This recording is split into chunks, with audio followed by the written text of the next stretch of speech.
hit subscribe.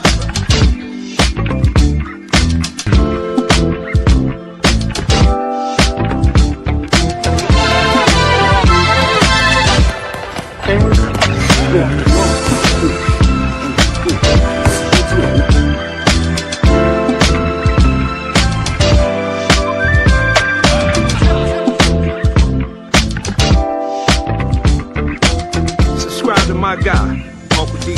Tell him Big Bad sent you. Spurling. I'm an attorney here in Houston, Texas, an advocate for black men, largely because I am a black man. I'm a black father. I have black sons. Hey, man, I do what I do.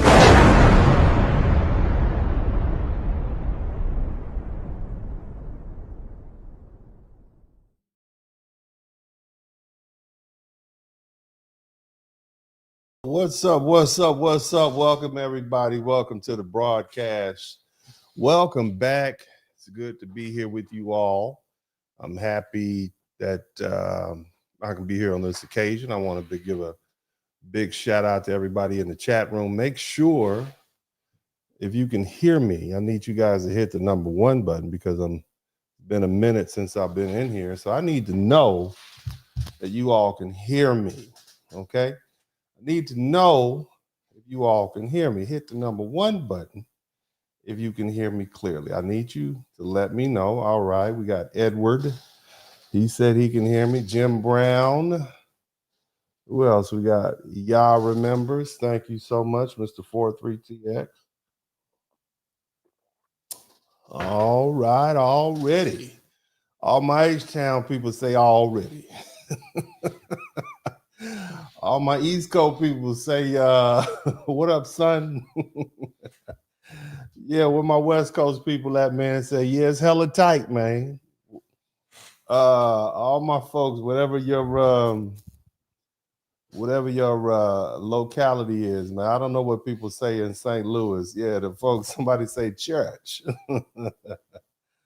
Oh, man, it's good to be back. It's good to be back. As you guys know, I am a father of 3 boys, okay, of varying ages. My oldest son is working on his first year at college, working on civil engineering. My middle son is a high school student going into his junior year. And then I have a young son who's but a wee elementary school child. So during the holiday season, Uncle D is on daddy duty. And I have, of course, a beautiful wife. Shout out to my beautiful wife. She was recently honored by, I forget the lady, Cheryl Sanborn, who's a billionaire tech, tech giant from Silicon Valley. And she basically acknowledged my wife and her success. So, Uncle D's a family man. Somebody type family man in the chat room. Somebody type Uncle D is on daddy duty in the chat room, man, you guys. And so, that's why I haven't been live in a little while, and I hadn't been live on a regular basis because, man, I've just been raising my kids and enjoying life. You understand what I'm saying, man? But I'm doing good. I hope you all are doing good. How you guys doing? How's everybody out there doing? Huh? You guys feeling good about yourself? There's a lot going on in the world. And I felt the need to get back to what I like to do, and that is talk to the people and try to really lay, how should I say, a foundation or kind of put things into perspective. There are people who listen to me from all over the country, I dare say all over the world. We have people of all ethnic groups, and largely what I present is a perspective of a Black American man. Now, what you all will find is that my perspective as a Black American man is pretty much the same as other men in the United States, and I would dare say men in Western countries. Generally, even men in non-Western countries, if you are masculine, if you're patriarchal minded, if you believe in some of the core values that I believe in, being a good father, being a good husband, being a good family man, being a provider, I'm pretty much that. I am a typical patriarchal prototype American man. That's it. So that's why a lot of people identify with what I say. Okay. And so when I speak, it's not so that you will be offended. I'm just letting you know where I come from. Now, of course, I am a black man. I am very proud to be a black man. I would never want to be anything else other than a black man. I love being a black man, irrespective of how tough it is sometimes, because we always make a way. All right. So,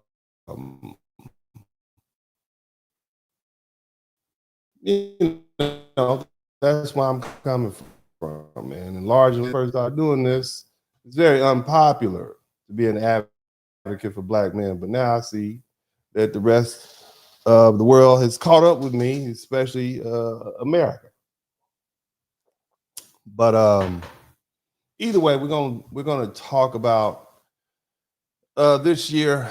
You know, as you guys know, I was good friends with Kevin Samuels, and I have a big surprise coming up for you all for his birthday, which is coming up in March. And you know, the thing is, it's been several years since he passed away, but as I reflect back on the brother, he had some very poignant and important things to say. For many of you all who don't know, Kevin is the reason that I decided to give up my passport bro activities. Somebody type activities in the chat room. Kevin is the reason I decided to give up my passport bro activities and go ahead and find my beautiful and lovely wife. And so, you know, I will always acknowledge that man for what he did for myself and my family. I was pretty much done. But you know, and actually he and the brother named Obsidian convinced me to join the group. And you know, Uncle D was not trying to do any of that. But you know, nevertheless, Kevin says some very poignant things to me in our private conversations over the short duration of time. And I say short because people go too soon. He said you need to focus more on power and dissecting power, since that's pretty much the area that I delve in. For you all who don't know, I am a practicing attorney, okay? And I have been for 25 years, going on 26 years actually. And so I deal with power. I deal with power. Power, my tools. Power is the way in which I get things done. Influence. These are the things he suggested I do. Brother Kevin also said you'll never have 1 million followers. You won't, but people will always come to your page. They will always take the things you say and they will go off. I am the undercurrent of YouTube, Black YouTube specifically. And if you begin to look back at some of the things that I was talking about several years ago, you will see that many of those ideas have been cultivated and taken. For instance, I could tell that there was a rift existing between Black Americans and Africans, and I realized that at some point we were going to fall out, and that as Black Americans, we better jump ahead of it before the white folk get hold of it. And Black Africans become unpopular, and then the white folks realize the Black folks in America don't really have their back anymore, and they're going to start doing stuff to them. And lo and behold, that's what you see. You see? So, you know, in the hopes to try to mend that fence, I said, well, let's see if we can get them to give us some reparations, or at least threaten to give us some reparations, so we can do what? We can go back home. You see what I'm saying? With some money. But, you know, because white folks are just going to come colonize and take it. That's what they do. That's the history of these folks. Nevertheless, you know, I was on top of that a long time ago. Now, the thing is, as I said, Kevin said you should talk about power. You should talk about that more. I don't ever expect to have 1 million followers. However, I would like to get 100,000 followers. So if you have not liked the page yet, I expect you all to go ahead and hit that like button right now. Okay, and for you all who don't know what right now means, that means immediately. And if you don't know what immediately, that means ahora, okay, in Spanish. But you know, in my general mantra is this: you don't owe me anything. Of course, YouTube is free. You do get compensation from what they have, those advertising dollars. So I appreciate everybody looking at this on the rebroadcast, and I hope that you learned something. And my only suggestion and request, and again, as I said, I'm not begging anybody for anything. I have been blessed by the Lord, okay, with a beautiful family. But if you want to show that you appreciate this level of work that I do, because we're going to put in a lot of work, I'm going to put everything you've been watching into context over the next few weeks and over the next months, and hopefully this year. This is how we're going to do. We're going to put everything in context. We're going to give you a historical context so you can understand what's going on right now. Somebody type right now in the chat room. We're going to put it in context for you. And if you so happen to learn something as I'm going through my exegesis of the current state of America, then I should earn something. Let me say that again. If you learn something, I should earn something. I should get a t-shirt saying that, or at least a coffee cup. If you learn, I should earn. And that's the only way you can really show me your personal appreciation. But again, I'm not begging anybody for anything. I appreciate you all. I thank you all. It's a true blessing to be here today. Nevertheless, we're going to go ahead and begin. Shout out to my man, Urban Eagle 3114. He has been here for years. Shout out to all the folks that's been here for years. Now, that being the case, family, look, man, it is a lot going on in the world, okay? Now, you know, I like to come up with the video footage. And you know, I have some very good video footage. I don't know if YouTube is going to let me play this stuff. But my gosh, have you all seen what's going on in Venezuela? Did you see what happened? I mean, this is what we woke up to, okay? You know what I'm saying? This is what we doing? What we at? Yeah. Now what these are missiles and bombs and whatnot going off in Caracas, Venezuela. Okay, these are people, I believe it's some sort of plant, and they are running for their lives. They are trying to get away. What about it? Run, amigo. Run. Get out of there. Move it. Get on up out of there, bank. Get. And I'm not laughing. But nevertheless, this is how it went down in Venezuela, man. Look at this.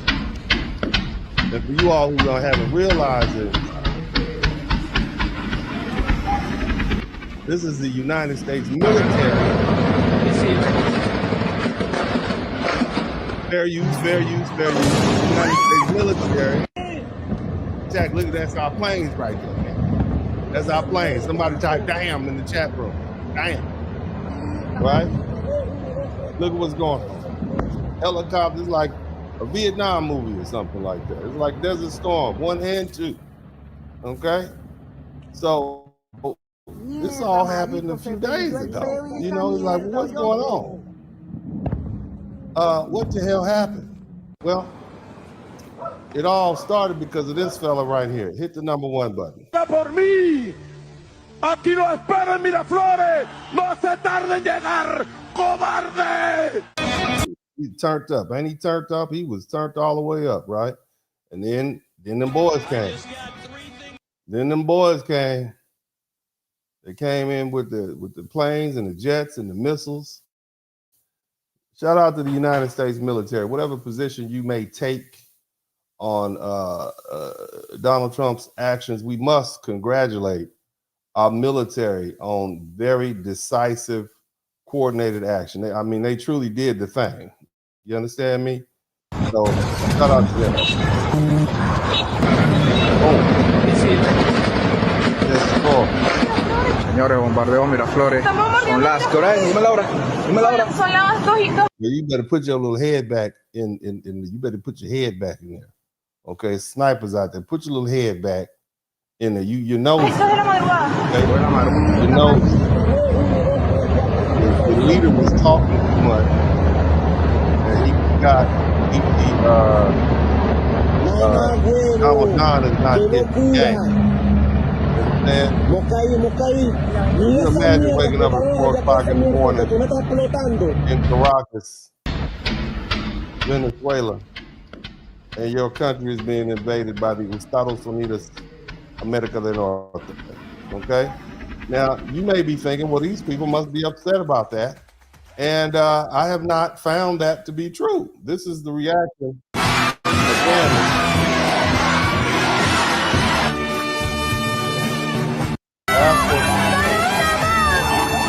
After their leader was taken and put on an airplane, him and his wife, okay, him and Boo, were put on an airplane and taken to the United States. And they are at this point somewhere in Brooklyn. Shout out to Brooklyn. Shout out to BK. And a lot of brothers and sisters have a lot to say about this too, man. Like that nigga a real deal gangster. Like, oh Jesus, like that nigga just went to a nigga whole country, bombed that motherfucker, and kidnapped the president and his wife.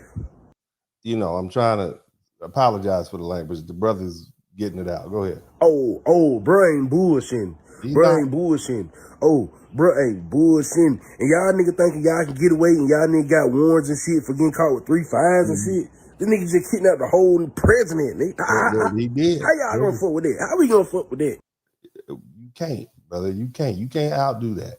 Okay, you and the YNs, you can't outdo that. Okay, you're not gonna be able to outdo kidnapping the president of a country. Okay, at his house. Okay, that's not gonna be able to happen. But largely, again, most people have celebrated, and when I say most people, the people that count, okay, the people that count, the Venezuelan people seem to be overjoyed that this dictator is gone, who seized power and wouldn't remove himself even after a free and fair election, allegedly. Okay, these folks are happy. Shout out to Mr. Ford BTA.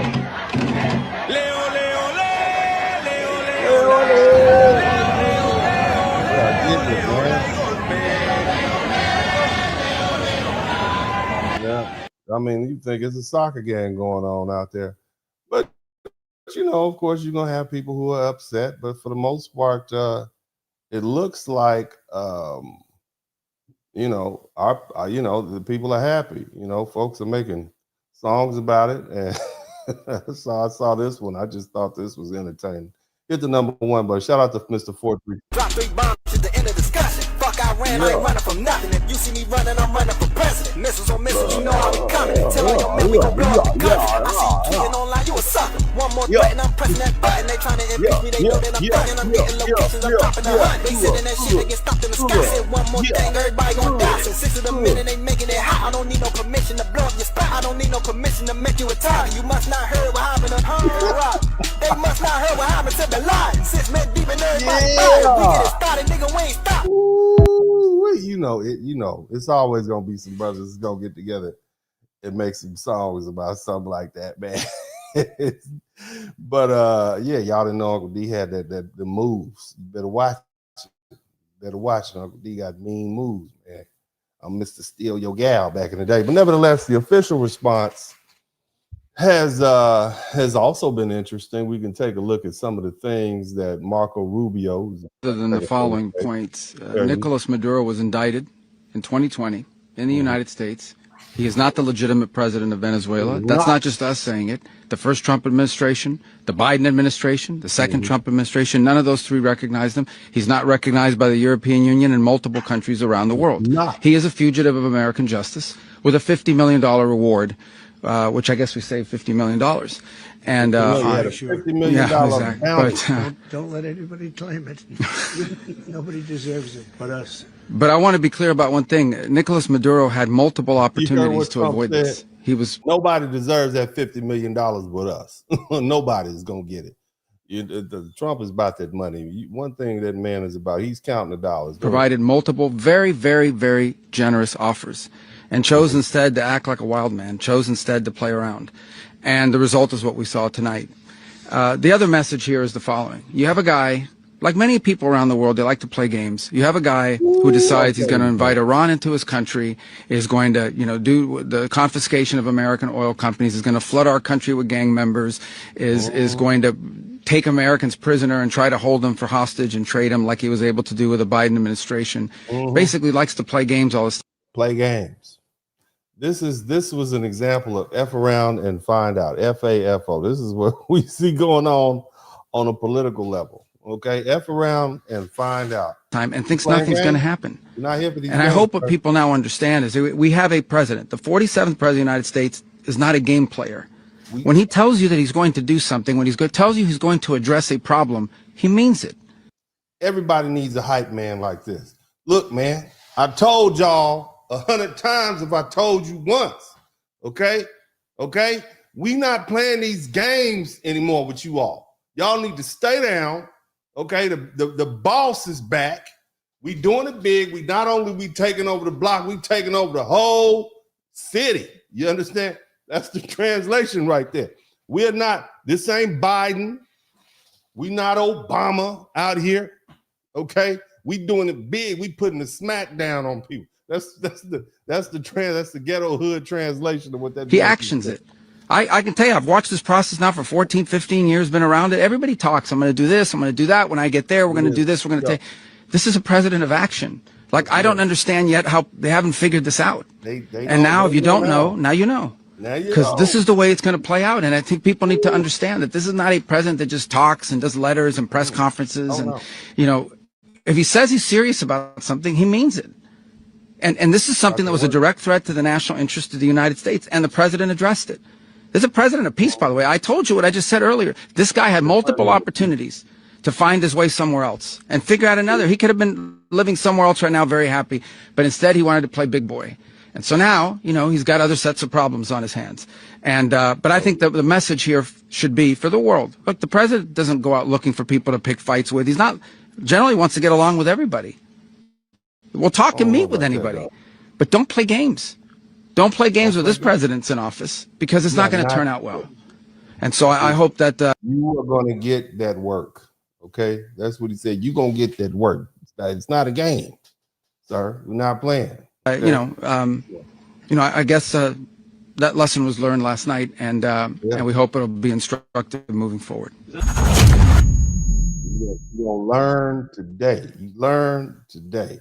Again, it might sound like, I'm biased one way or the other. I'm just here watching. Okay, I'm minding my black business and I'm watching and I'm observing and I'm like, damn, this dude right here is everything he said he was gonna be.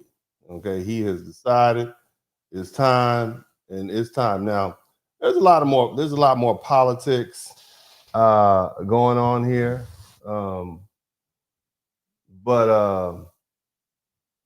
Again, let's focus on what the people are saying. And there's more, politicians have more to say, but even the that got deported by Trump are thanking him. Watch this. Coño, Catire, me deportaste. Pero me acabas de hacer un coro, mano. Me acabas de hacer un coro real. Basically saying it's okay he deported me because you gave me freedom. Okay? Está bien que me deportaste, mano, no importa. No importa. Así como ahora no de la calle. Pero me hiciste un coro real, la hiciste real, Catire. ¡Wow! ¡Wow! ¡Ey! Nunca la... They excited. They couldn't get rid of me. And here's something else. If you really talk to a lot of Latinos who actually live in some of these countries, they're happy that Maduro is gone, because Venezuela or the citizens leaving Venezuela for safer places to live have flooded their countries. Whether we're talking about Colombia had to tighten their border because they thought it was going to be an influx of Venezuelans. The Dominican Republic Dominicans will tell you that the Venezuelans have taken over. Okay, Brazil, they're all saying the same thing. So they're happy that Maduro is gone because he made their country largely unlivable. And so in this regard, they start traveling to other people's countries. And it's just only so many immigrants that you can deal with. So let's keep looking at some more video. Let's check this out. Hit the #1 button if you can hear me clearly. United States and increasingly Europe. As Secretary Rubio stated just yesterday, this is the Western Hemisphere. This is where we live. And we're not going to allow the Western Hemisphere to be used as a base of operation for our nation's adversaries and competitors and rivals of the United States. Right. You can't turn Venezuela into the operating hub for Iran, for Hezbollah, for gangs, for Cuban intelligence agents, and other malign actors that control that country. You cannot continue to have the largest energy reserves in the world under the control of adversaries of the United States, under the control of illegitimate leaders, and not benefiting the people of Venezuela, and stolen by a handful of oligarchs inside of Venezuela.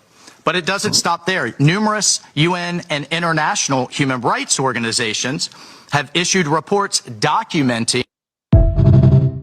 So, you know, you see a lot of people have a lot to say. It's a lot of politics behind this. I found there's also some other very interesting statements being made. I want you to check this out. This is Lindsey Graham. He's another Just senator. wait for Cuba. Cuba is a communist dictatorship that's killed priests and nuns. They've preyed on their own people. Their days are numbered. We're going to wake up one day, I hope in 26, in our backyard, we're going to have allies in these countries doing business with America, not narco-terrorist dictators killing Americans. This is a big frigging day. And everybody in the world is thinking differently than they were just a few days ago because of what you did. Cuba is ready to fall. You know? Yes. Right. Cuba looks like. So Cuba gets their oil from Venezuela. And so because of that, now, you know, Cuba, which is basically at America's doorstep, only 90 miles off the shore of Florida, has been adversarial to the United States since Castro took over. And so whatever you feel, however you feel, and here's the thing, understand this, there are a lot of people who don't like America because they're haters. Now, that's fair, I guess, but as far as Americans are concerned, you should be focused on what's in the best interest of America because you live in the United States. Now, a lot of the immigrants, and I've talked about this before, many of them have developed a hate for the United States.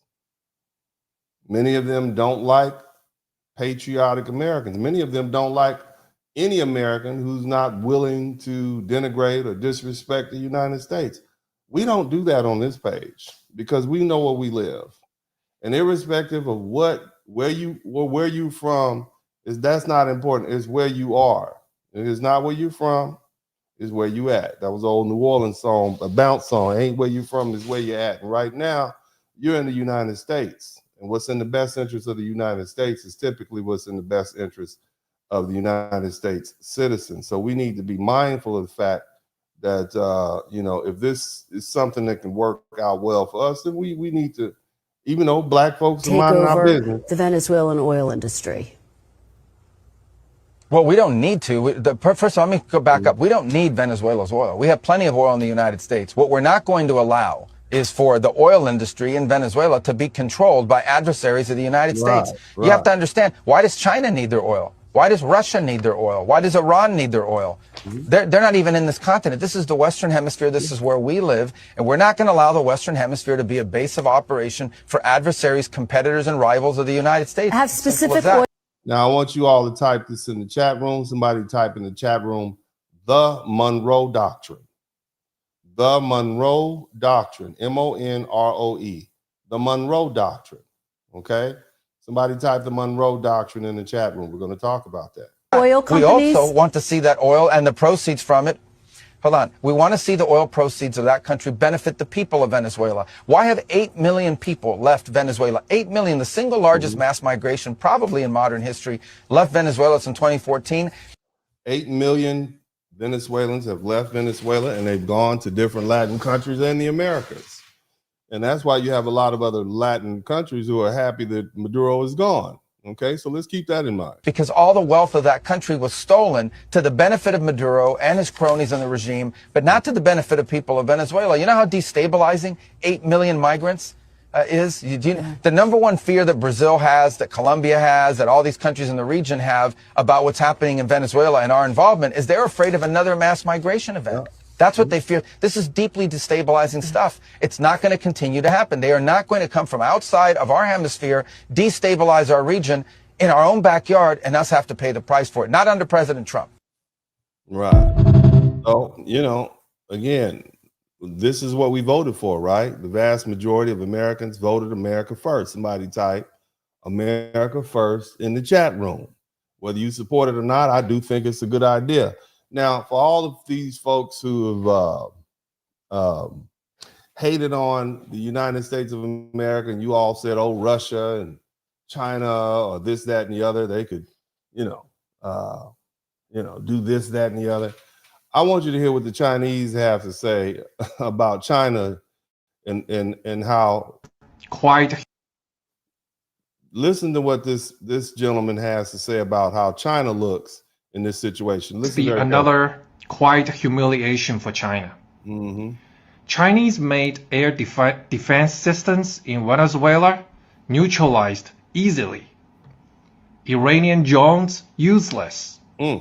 U.S. electronic warfare didn't just win, it erased the battlefield. It was a superb demonstration of American military superiority over China.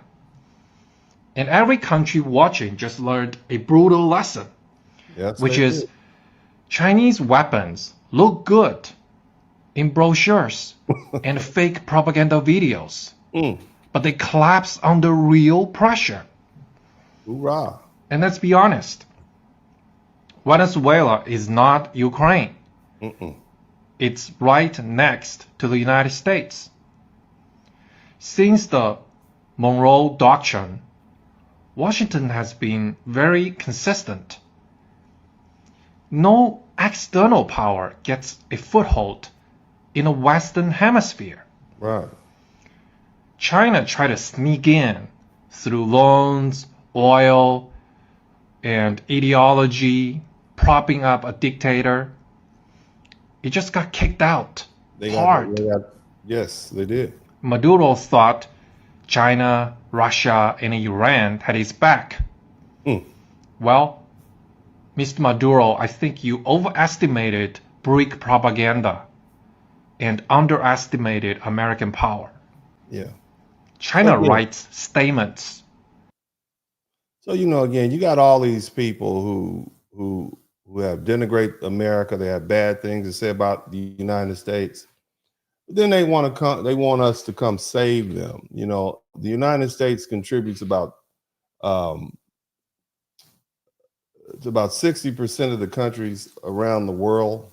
The United States gives them loans and money. We provide protection. The reason our defense budget is so astronomical is because other people don't want to spend to defend themselves. You see, so that's why we have so many bases around the world. We've been defending Europe for 60 years now.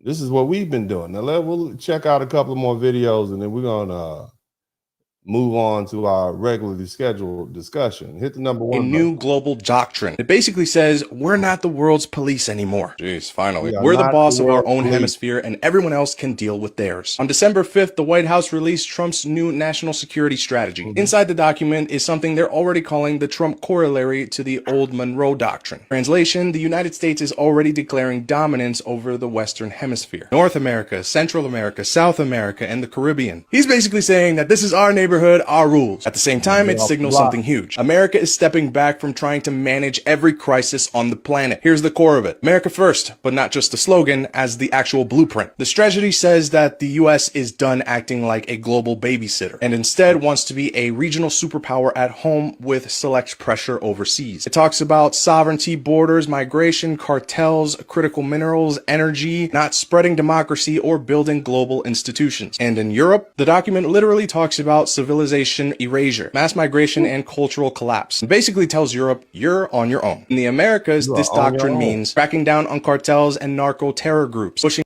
all you Europeans that have such negative things to say about America and Americans, now you're on your own. Now you can fight your own wars because the American taxpayer is no longer willing to foot the bill for your protection. So you can sit over there and eat your wine and cheese. Now you're going to have to put your young men and women through boot camp and training. You're going to have to sustain your own borders. And we know what happens if there's nobody there to keep the peace in Europe.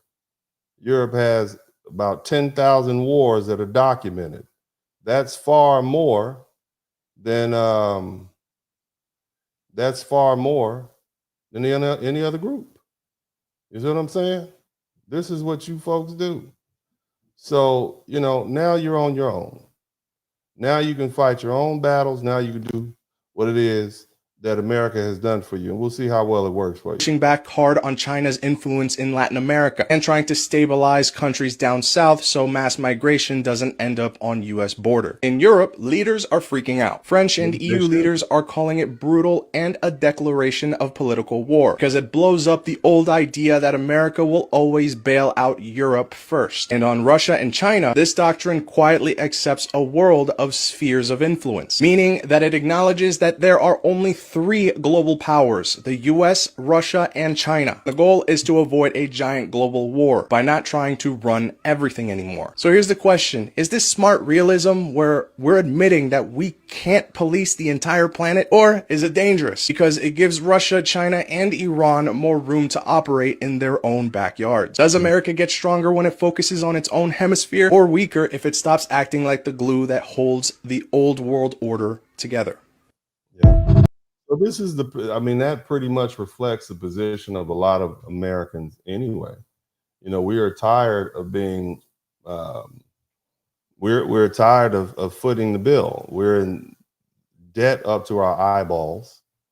You know, and we're overstretched.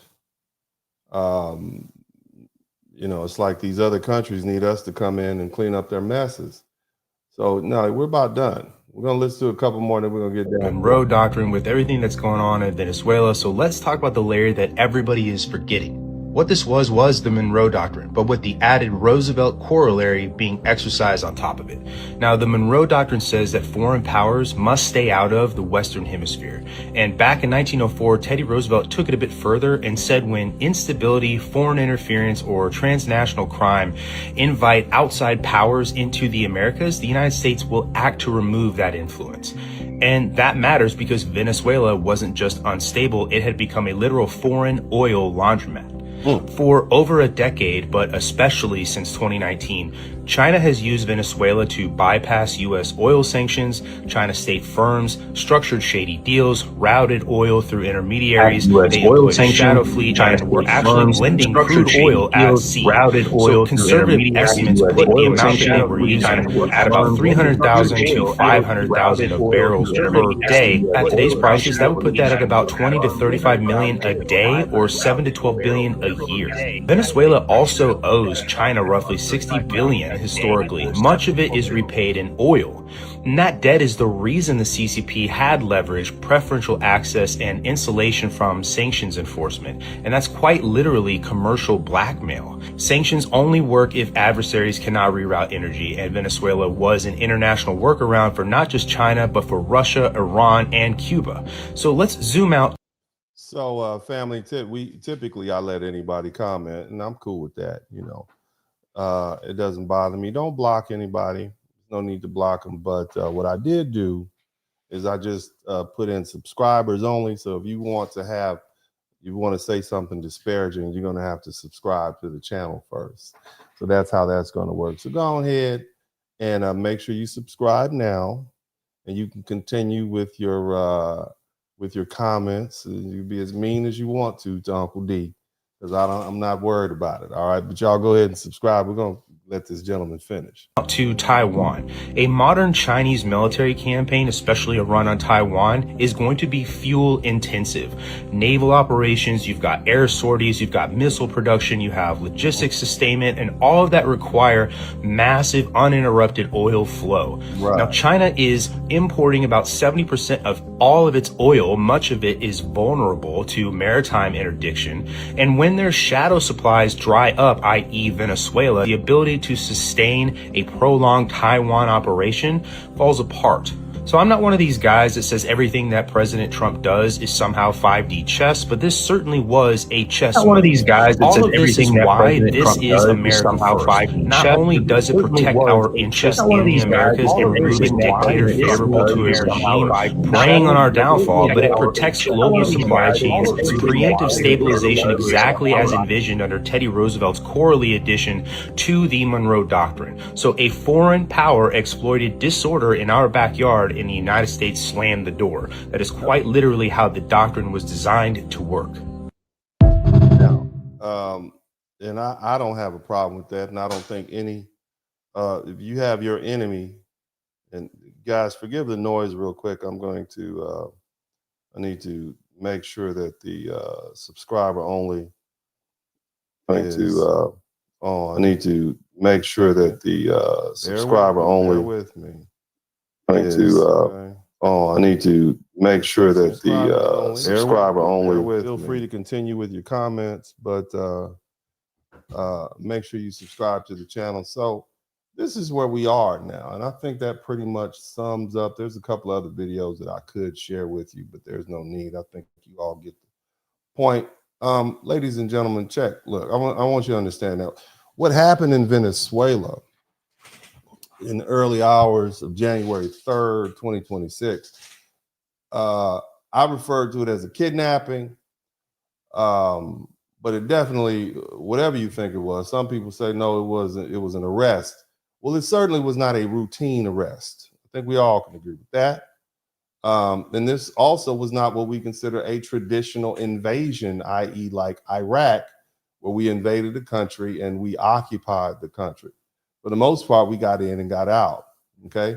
But what we can say, and what we did see, is we saw a precise U.S. military action coordinated by the United States Air Force, the Navy, the Marines, and of course, the Army Rangers played a crucial part in that. So shout out to all of our military branches. And it'd been planned for months, and they carried it out in what is tantamount in minutes. You know, they arrested Nicolás Maduro and his wife, Celia Flores, okay? And they put them in prison in the United States. Now, I want to run that back to you. They arrested the president of Venezuela and his wife at their house, okay? How did it happen? Well, it was the United States Department of War working along with the CIA, and they had rehearsed this mission using a replica of Maduro's safe house. They literally built a replica of his house, and they practiced on it.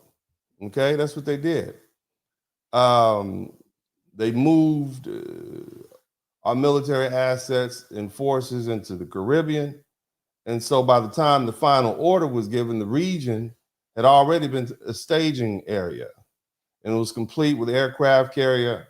It had more than 10 warships. They had stealth aircraft. They had thousands of U.S. troops who were officially deployed and for what was called counter-narcotic missions.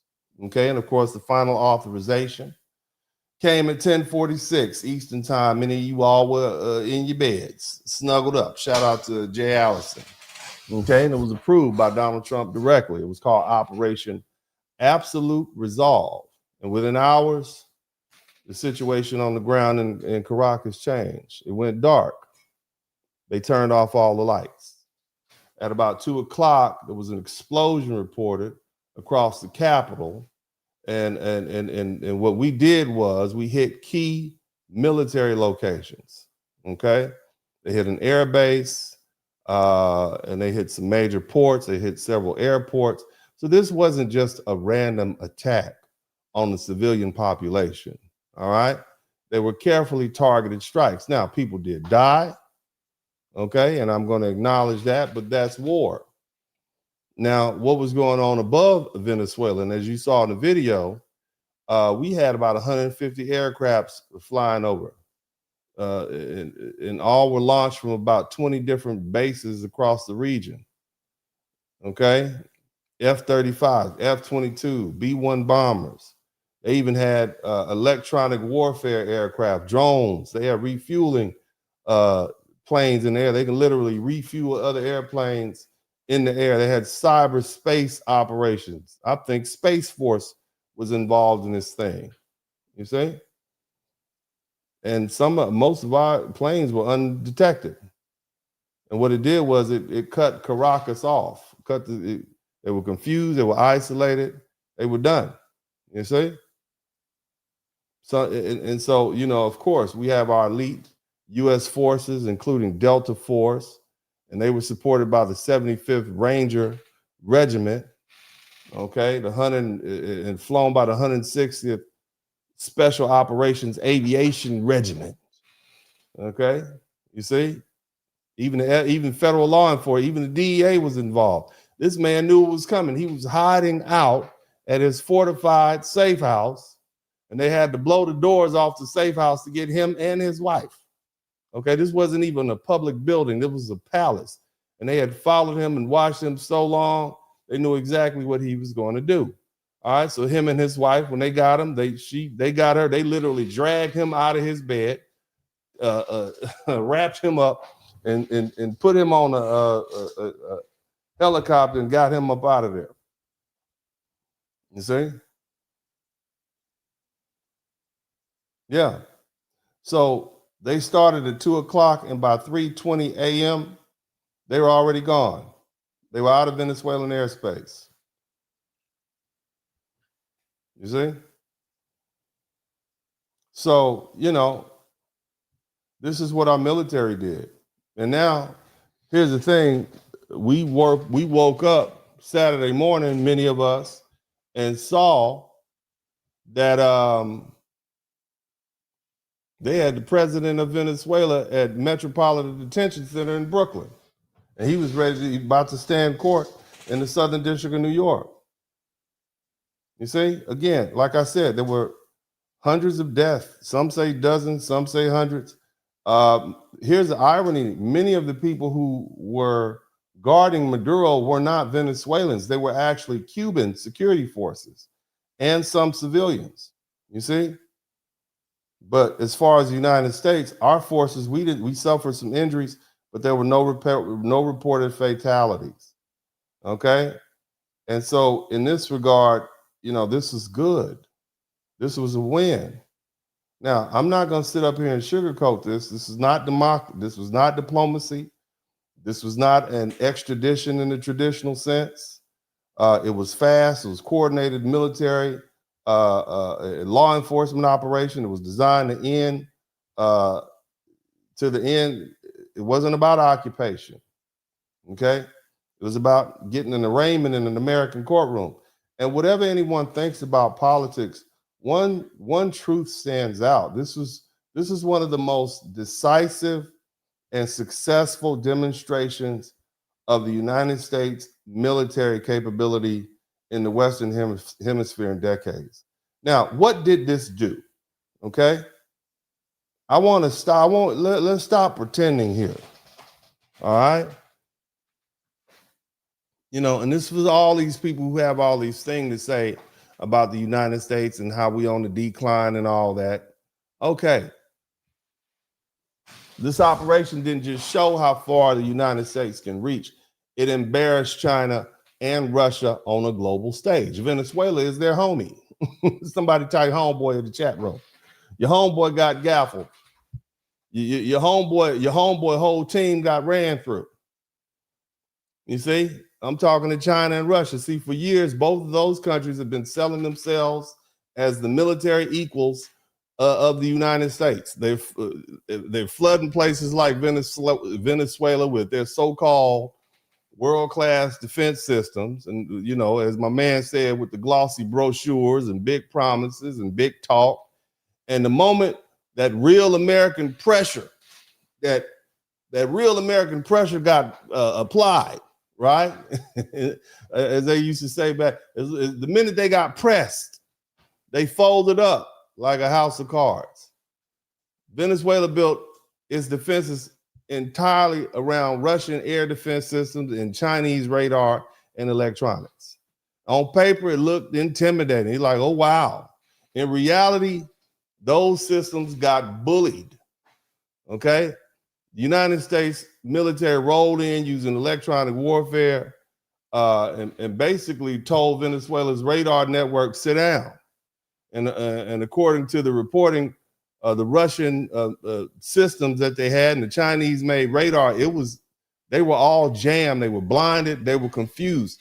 This is Russia and China's top-notch equipment that they're implementing right now in their countries. And America just caved all of that in. You see? And then once we did that, our U.S. aircraft and helicopters moved right on in, and they own the skies. That's what we did. Okay? This was not sloppy. It was not random. All right? We went straight for the throat. We destroyed their missile batteries. We did them in. You see?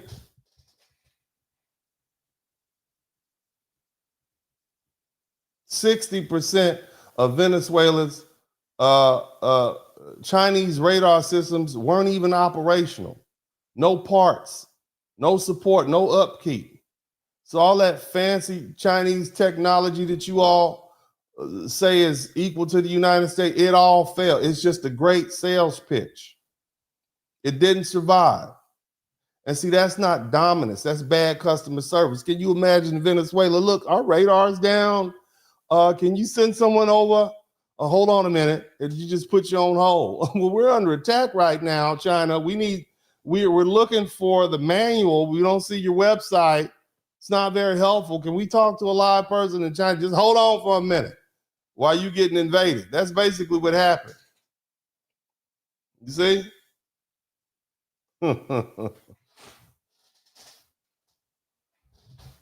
And the cold part about it, Maduro knew ahead of time. They even had a report in the Washington Post that he was calling Russia, begging for some upgrade. I need some help. I need help. I need some more missiles and radar. And Russia's like, we can't do it. We fighting Ukraine. You see? It's painfully obvious that these people cannot compete with us. And a country that can't defend itself is no challenge to the United States or the United States military. You see? So again, let's point out what this is. And this is for the haters. I know we got a lot of American haters. Look, I'm a Black American. I can trace my roots back hundreds of years in this country.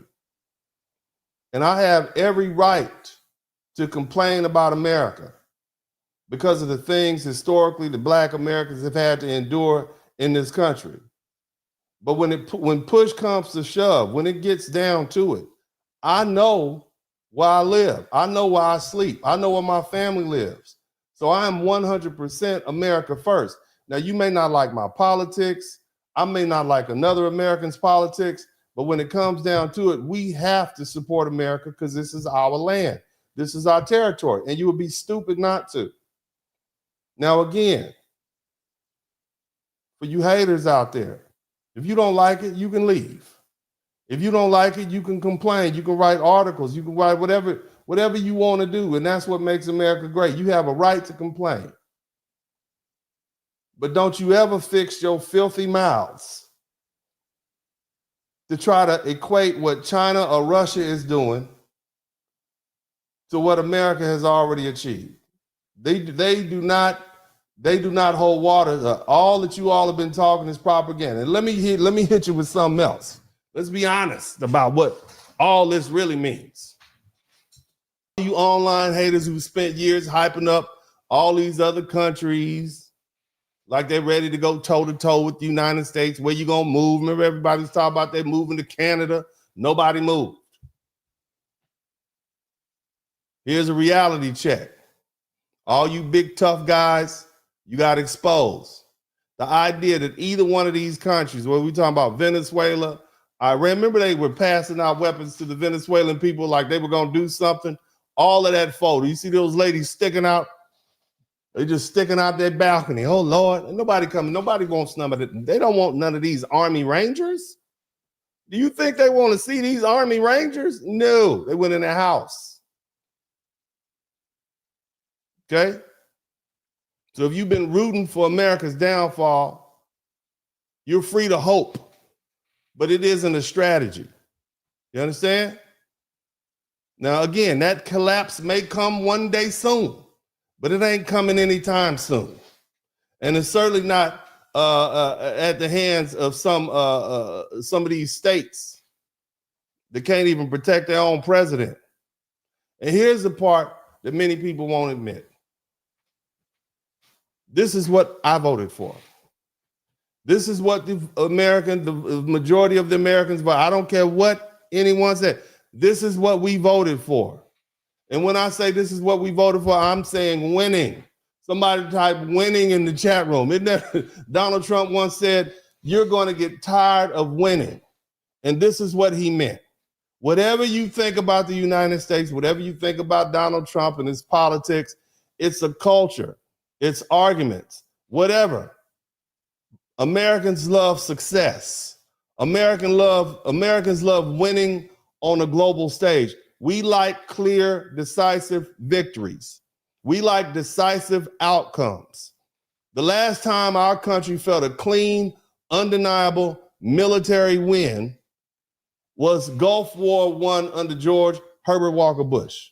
And people remember how that felt. You see? It happened fast. It was effective. See, before that, we had got mired down in Vietnam, and that felt bad.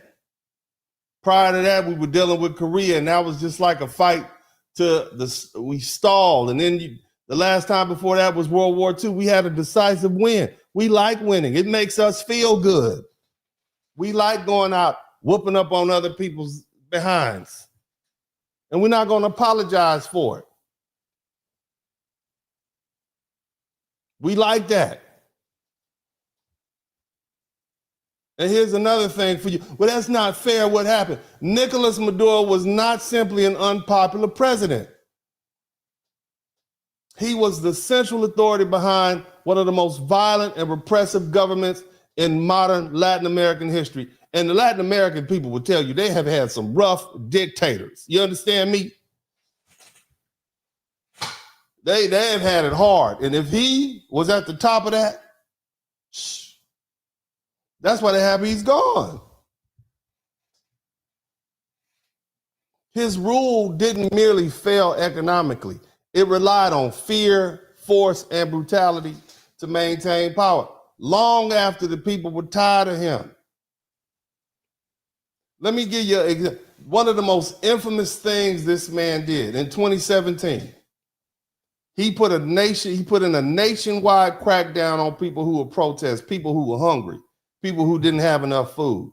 The average Venezuelan has lost anywhere between 15 to 20 pounds after he was elected because they were slowly starving to death. And these are not big people. We're not talking about 300-pound people. We talk about people who are normal weight, like 125, but not like Uncle D, not husky like me. No, not like me. I mean normal people who are less than 120, 150 pounds, and they lose 17 pounds because they were starving. And what was his response when millions of Venezuelans poured into the streets demanding accountability for their country being dragged into the ground. He didn't want to talk. He didn't want to reform. It was violence. President Maduro gave an order to his equivalent, to his National Guard and his police force, to go out and put down the protests, not with water hoses, not with rubber bullets, with live ammunition and tear gas fired directly at the people. They carried out mass shootings, mass killings, mass beatings, and they did this throughout the whole country. And most of it was young people. It was young. They were shooting young students in the chest and the head at close range. Some of them, they even they used armored cars to run over these kids. At least 125 people, most of them students, were killed under this man's regime. And then you had hundreds, maybe thousands more detained. You had people who were tortured. Many just disappeared. You had videos of people who had been detained. Venezuelan city, they were stripped naked. They were beaten with metal rods. They were electrocuted. They were suffocated with bags over their head. And this wasn't isolated, man. They were carried out by the state under Maduro's authority. So do you feel sorry for him? And this was routine. These folk had underground cells. They were denied food. They were denied medical care. They were subject to psychological torture. These was citizens, all because they wanted a better life. They wanted accountability. Why is our country so bad? You see?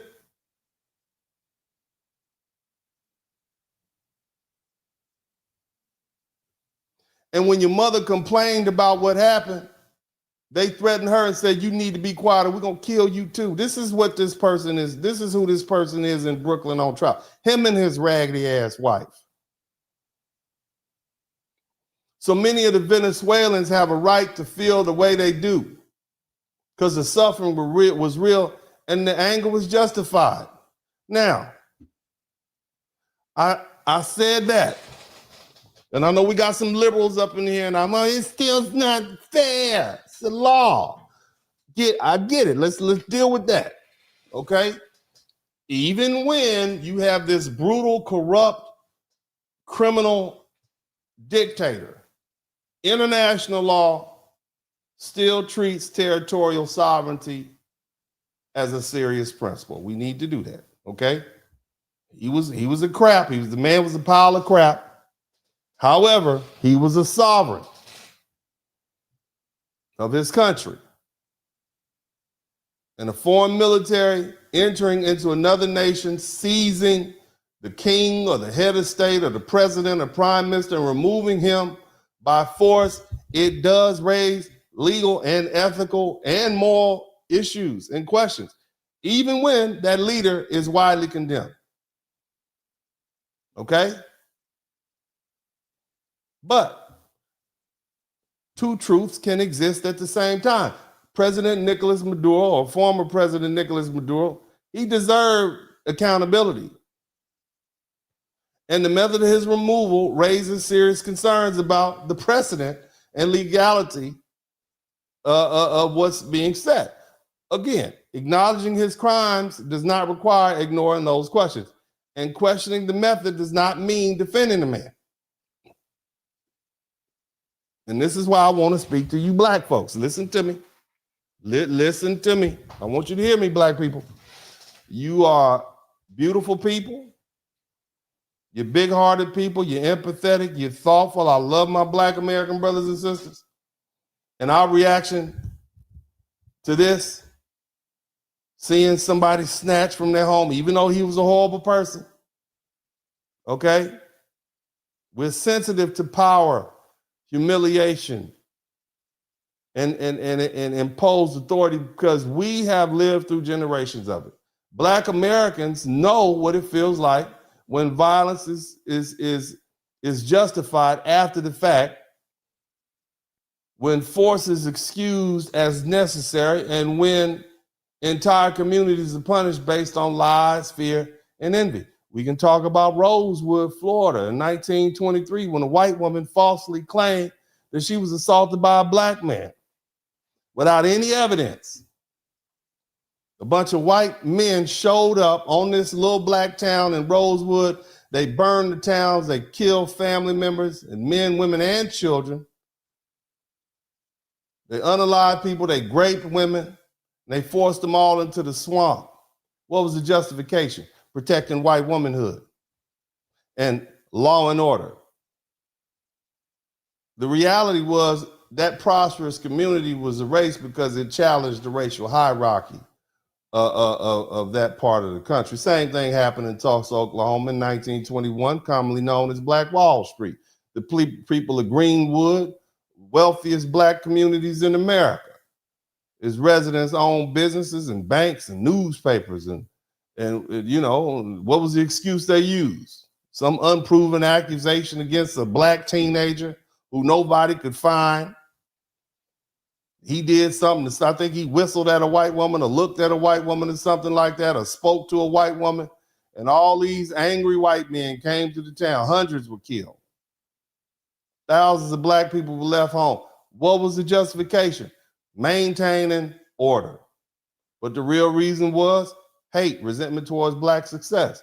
Same thing happened in Houston, Texas, 1917. You had black soldiers in the U.S. Army, men trained to defend the country, patriots, being harassed and beaten and shot at by white police officers, civilians in Houston, Texas.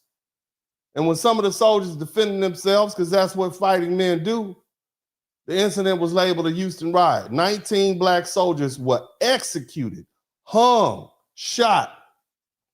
Many of them were rushed through trial without even having defense. The real crime was not a rebellion. It was that black men had dared to stand up for themselves and refused to sit down and be quiet. Even when we talk about Georgia and the Deep South, black landowners targeted, successful after slavery ended. We had bought land. We were being farmed. We were farmers. We were business owners. That made white folk angry. So a lot of black farmers. So a lot of the black farmers who resisted having their land stolen, just outright stolen from them when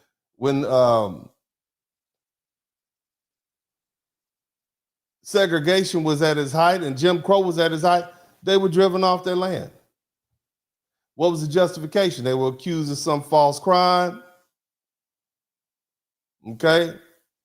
It was about keeping the peace. You see? So we are very empathetic people. Black American folks understand. And initially we don't like, just like some of us, we see what's going on with ICE and them rolling up in Minnesota, and apparently some young person a woman got unalived today by ICE. We're empathetic people. You see? So when black Americans hear the word justified force, we instinctively ask the question, according to whom? You see? And it's still ongoing. We can look at some of the targeted killings of many of our black leaders, where we're talking about Medgar Evers. He was assassinated in 1963. All he did was organize black people to vote, and that challenged the segregation in Mississippi. The man was killed in his driveway in front of his family, and his murderer walked free for decades. Dr. King. Some people think he was killed because he had a dream. No, he was killed because he was starting to get into opposition to Vietnam, and he was looking for economic justice for all Americans, white, black, whatever. He was beginning to address systematic equality. They equated that to being danger. He was unalive. Brother Malcolm X was killed after after breaking from institutions that sought to control him, and after being beginning to build more international alliances. He reframed black oppression as a human rights issue, not just an American one. That made him dangerous. And see, again, this feeds skepticism that black people have when we see the use of authority. So we ask the question about even our black entertainers, and whether you like them or not, whether we talking about Bill Cosby or Michael Jackson or James Brown or Chris Brown, or even recently Sean Combs or O.J. Simpson, many black Americans notice a recurring pattern.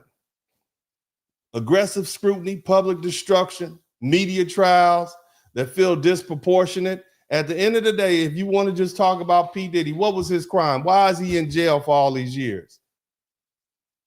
For flying a prostitute from one state to the next? Bring him, are you serious? So he's in jail for what, half a decade? Again, I'm not saying that every accusation is false.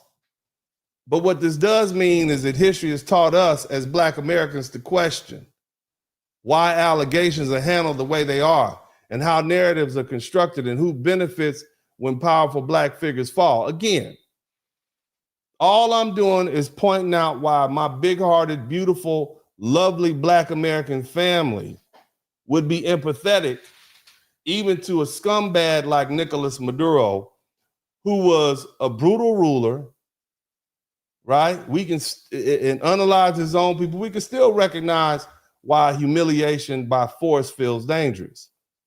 We can support accountability and ask whether power was exercised in a way that respects human dignity and international law. We can still do that. You see? See, our empathy doesn't make us weak. It makes us historically literate. And our skepticism does not make us disloyal. It makes us experienced.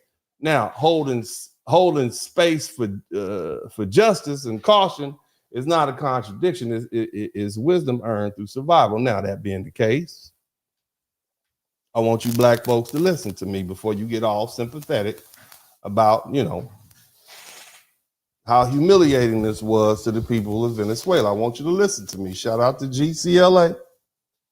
Appreciate it.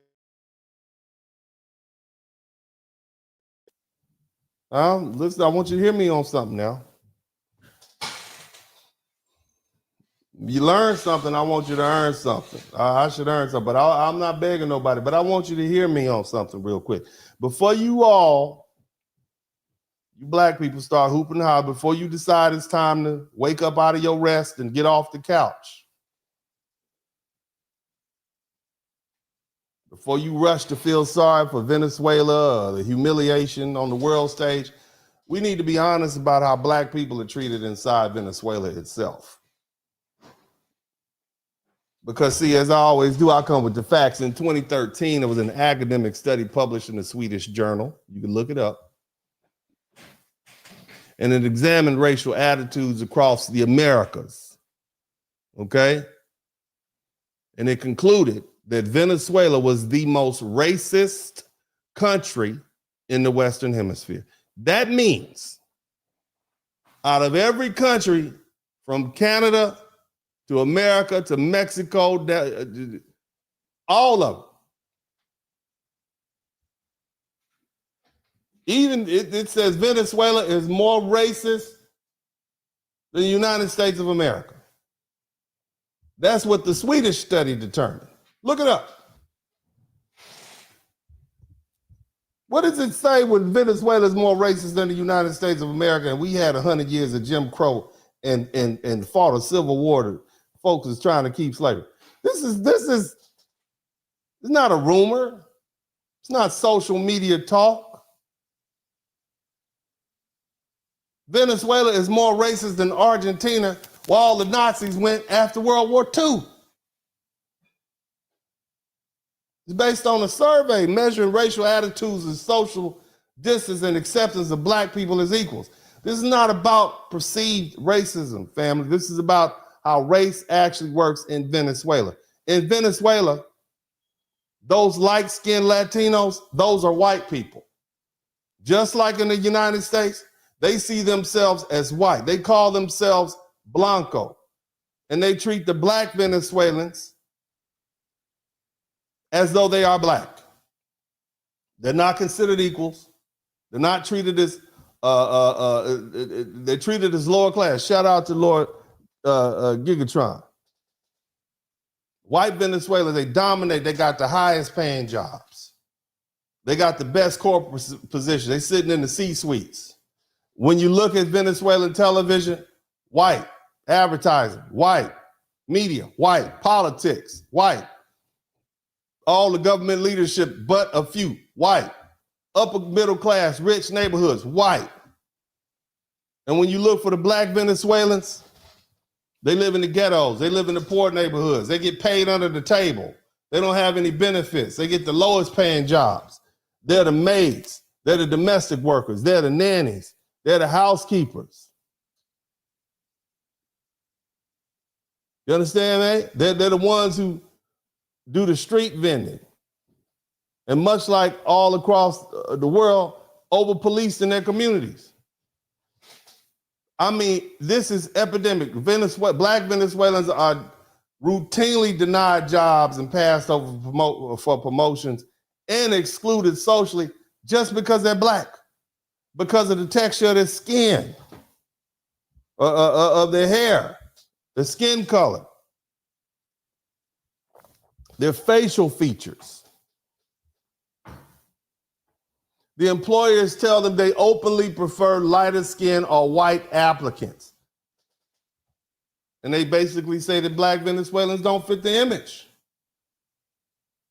Or they're seen as less educated or more criminal or less respectable. This is not subtle. This is daily life. It's so baked into the culture of Venezuela, they don't even notice it. And the white Venezuelans control the media. Turn on some of these Venezuelan television. Get your satellite pointed down there if it's still working. They got white faces everywhere. News anchors, actors, beauty queens, advertisement. The only time they show black people in Venezuela are the criminals or the servants or the comic relief. Sound familiar? Does it sound familiar? Huh?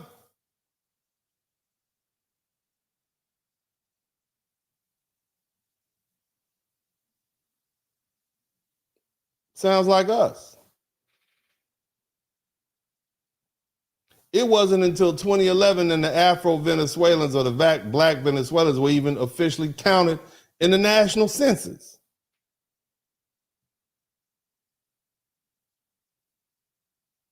And what did it show? It showed something that the black Venezuelans already knew, that they were overwhelmingly poor, that they were marginalized, and they were socially excluded. You even had the same United Nations repeatedly called out Venezuela for its structural anti-black racism. They are literally still dealing with Jim Crow down there. It's not about because black people down there in Venezuela felt discriminated against, but because discrimination shows up in income, housing, education, health, policing, and political power. This is what they're dealing with. And these people have contributed. You don't even probably, some of y'all don't even know they had black Venezuelans. You see? Imagine knowing that your people helped build a country, its culture, its economy, its traditions, but you're being treated as if you don't fully belong. Imagine watching the music your ancestors created, the dances they preserved, and the food they grew become known as Venezuelan culture, which is identified as white culture, while your name and your people are erased from the story. And that's the reality of the black Venezuelans. That's how they've lived for centuries. They have a dance called the tambor. Okay, it's one of the clearest examples. It's a powerful drum-based music and dance tradition is rooted in its African heritage, especially from the Congo region, and it uses the Kamako drum or Kamako drum, C-U-M-A-C-O, and it hand-played rhythms and they're passed down through generations of enslaved Africans and descendants. And it's not just entertainment; it's a spiritual and communal thing, and it's deeply tied to the black identity. Yet today, it's simply presented as Venezuelan folklore without naming it. It was black people who created that. You see?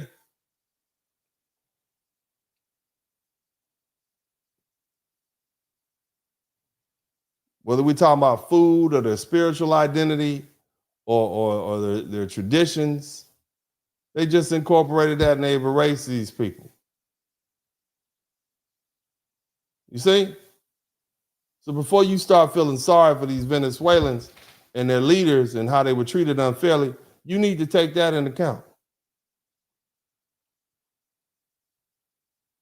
See, black Venezuelan culture is celebrated, but black Venezuelans aren't.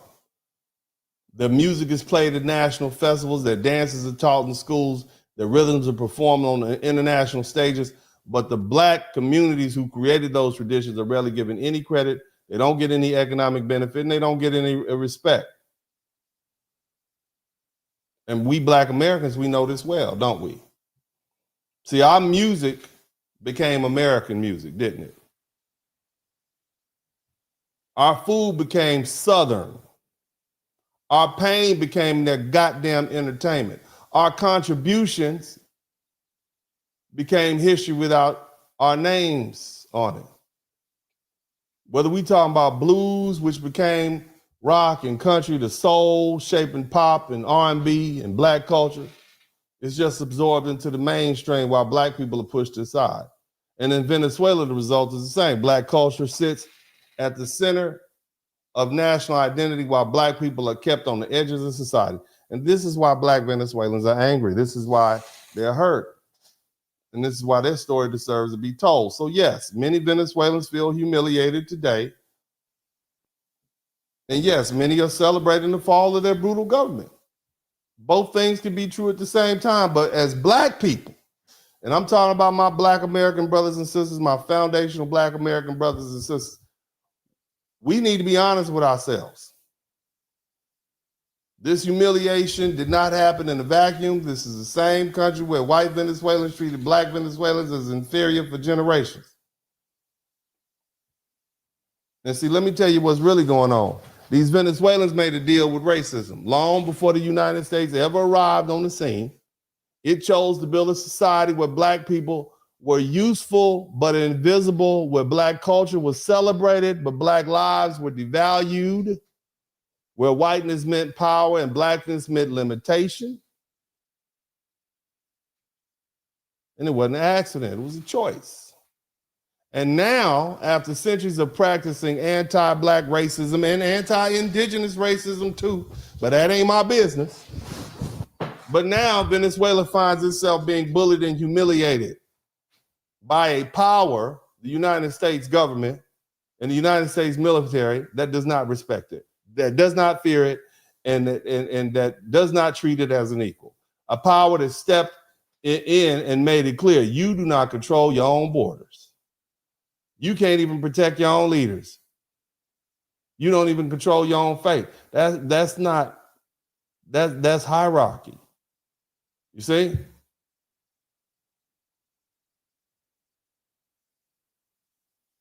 And here's an uncomfortable truth. Racism always eats its own.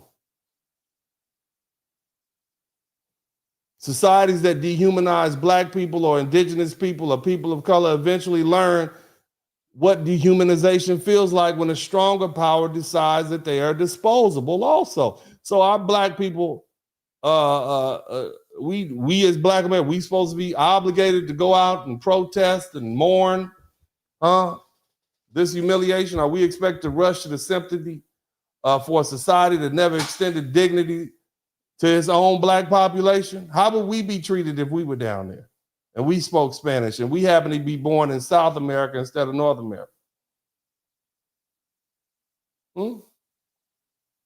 Probably the same. So we supposed to forget centuries of anti-black racism because of this embarrassment and these people had their borders invaded?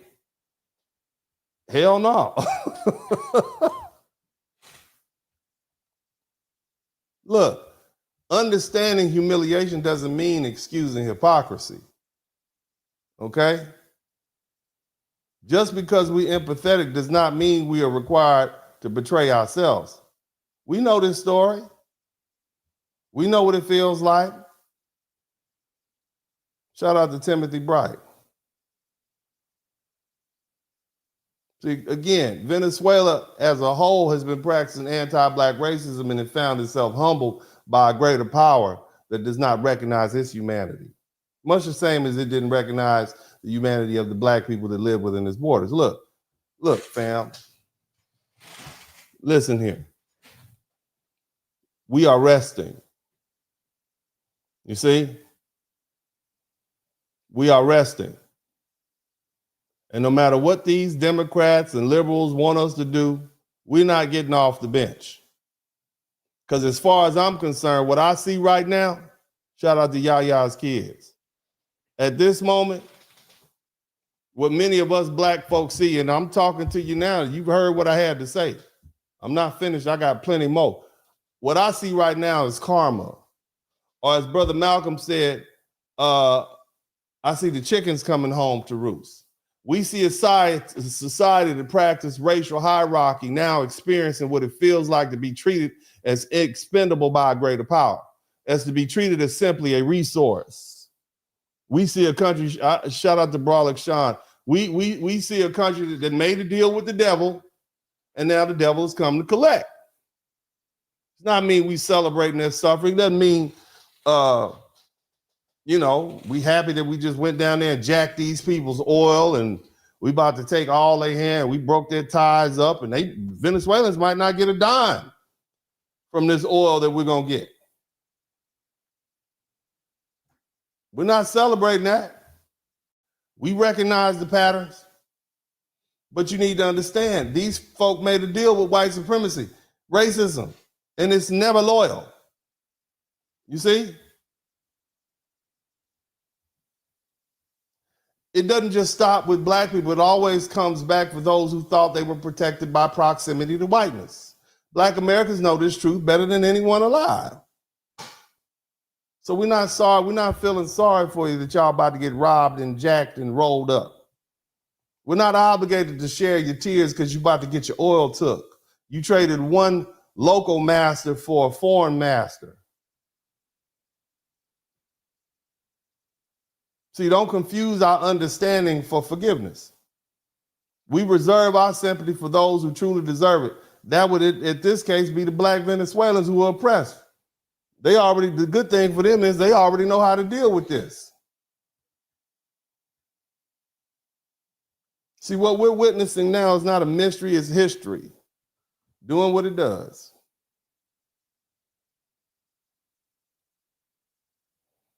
Now, I do want to deal with how this thing happened because I think that's important. We want to talk about the authority used, okay?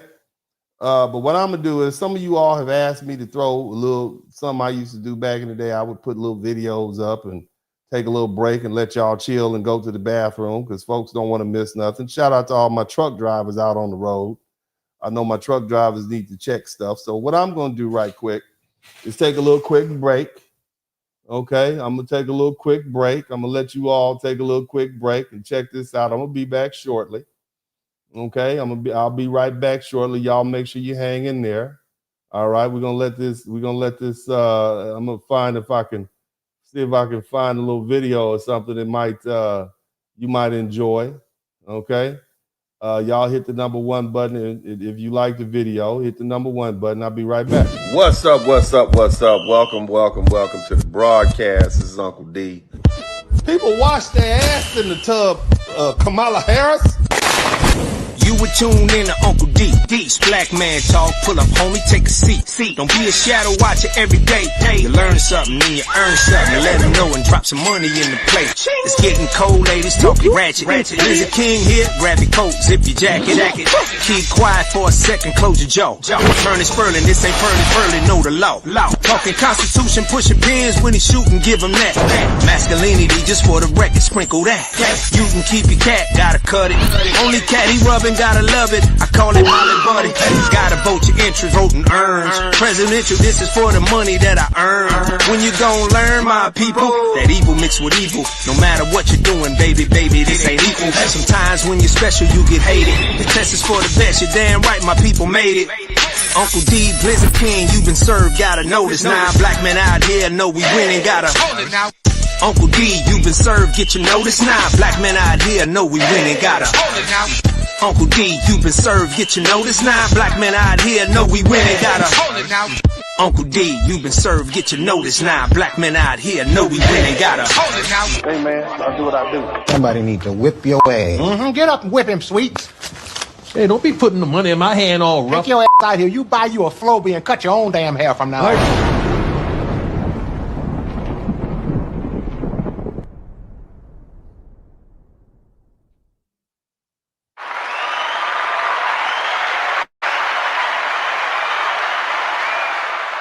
All right, welcome back to the broadcast. Shout out to everybody who's learned something and has contributed to the chat. Man, I appreciate everybody.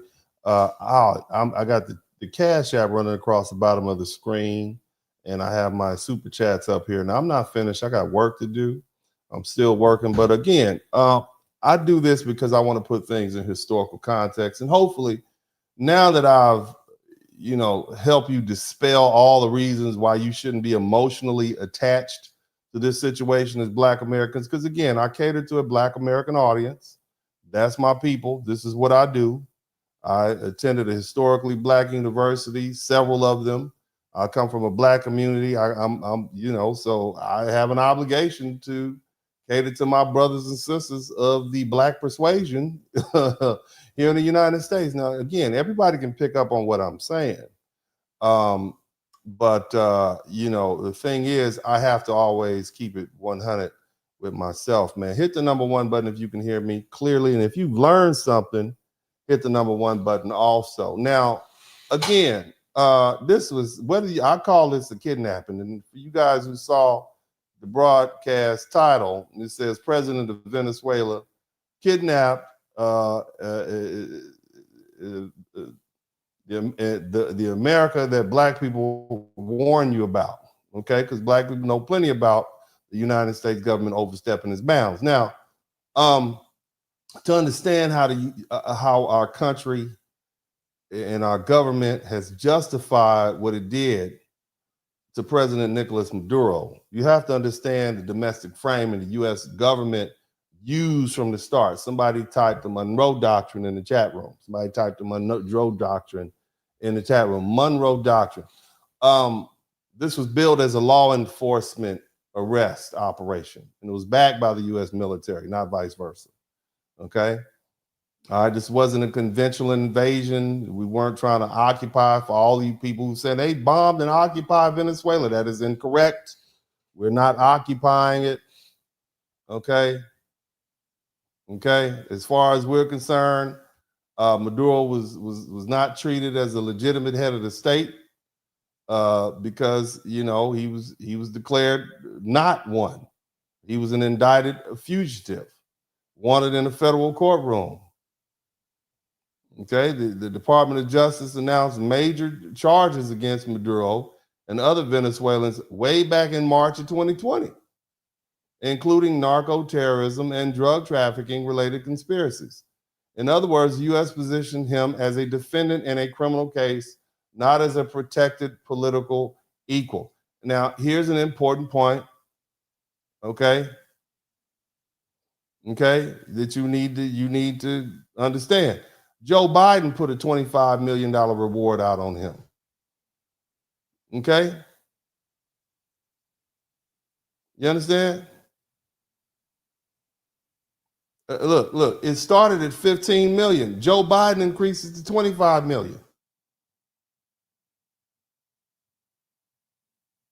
You understand?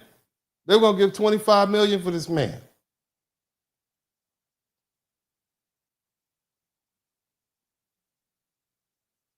Then later, it was doubled to 50 million in August of 2025 under Trump.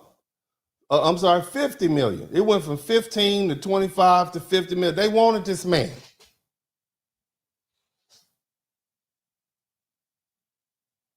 It's still up. You can look at it. You can look at the State Department website. They $50 million for this man.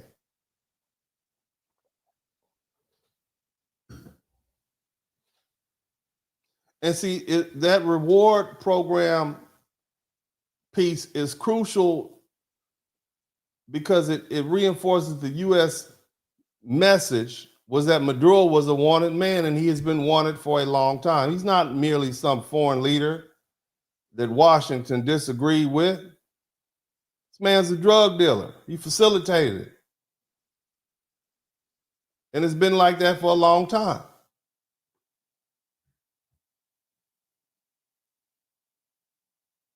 This is basically being treated as a law enforcement function where the military supported the Department of Justice. You see, that's why you have those videos of Maduro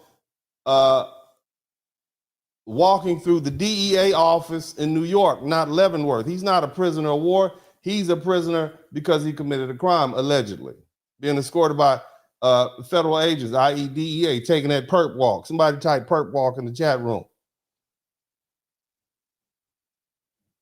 You see? And it's legal. I'm going to give you a citation. I know nobody else is. Title 10, United States Code, subsection 284. It authorizes the Department of War, also formerly known as the Department of Defense, to provide support for counter-drug activities and activities counter to transnational organized crime, including support requested by other federal agencies, even foreign law enforcement in certain circumstances. You all remember a movie that came out several years back called Sicario? I implore you to check out this movie. It's called Sicario. And man, Sicario, check out Sicario. Somebody, have you guys seen the movie Sicario? Well, there was an FBI agent and there was some military guys, contractors, mixed in with some military guys, and they wanted the FBI agents to come along with her while they went over into Mexico to conduct some business. Okay, Sicario is one of the best movies. You should check it out, man. It's with that guy Benicito. I forget the guy's name. Benicito, really good actor. The movie was brutal. It was level 10 brutal. You got to check it out. But they brought her with them because they could then say, well, no, we were just acting pursuant to federal law, which allows us to aid and support the American legal authorities. You see what I'm saying? And we provided support to them. So it became a law enforcement. That's why they had her to come along. Okay? So that was the justification. It was constructed like a legal pathway. First, they indicted Maduro as a narco terrorist. Okay, then they put a huge reward, 25 million under Biden, increased it under Trump to 50 million. And then they proceeded to execute that criminal warrant. You see? Now, whether the world calls it an invasion or not, the United States built this justification around domestic law enforcement. They had a wanted defendant, they had valid charges, and there was a reward program. And the DOJ, the Department of Justice, requested it. Yeah, and you have federal agents involved. You have military support authorized under Title 10 support authorities. Okay? Now, again, I've been telling you guys, I'm going to talk to you about the Monroe Doctrine, and to understand the strategic justification that our country,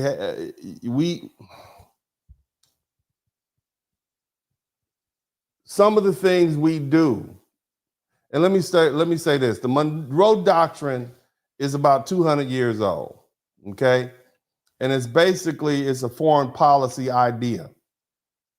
It was first laid out way back in December 2nd, 1823, by the president at the time, James Monroe, and he spoke to the U.S. Congress about it. And at the time, you got to understand where the world was. It had just got through dealing with the Napoleonic Wars in Europe, and most of the Spanish colonies in Central and South America had declared their independence from European rule. And for you guys who don't understand what the Napoleonic Wars, I'm referring to the series of the massive wars and conflicts in Europe that began in the 1790s and went all the way to the 1850, where Napoleon Bonaparte, the famous French general from France, he fought nearly every major European power. This is what Napoleon, he was trying to bring the glory back to France. He fought everybody. He fought countries that don't even exist anymore, okay? And when the wars ended, all these old empires like Spain and France, they were weak and they were looking to reclaim their lost wealth and territory. And the U.S. said, no, y'all not coming back over here. They just got y'all out. You're not coming back over here to retake these Latin American countries and colonies. And so, but the European nations like Spain and Russia and France, they were like, we still powerful enough. We can take we want, same thing Russia is saying, as far as Ukraine, we want our bitch back. Spain was like, we need the Dominican Republic back. We need Venezuela back. You see? And the United States said, nah, player, it's not going to happen. And so President Monroe said, at that point, he said, this is a global shift. You're not coming back over here. And so he put this message together that everybody could hear. He called it the Monroe Doctrine. It was a hint. All right. And largely it was driven by John Quincy Adams, one of the founders of the United States.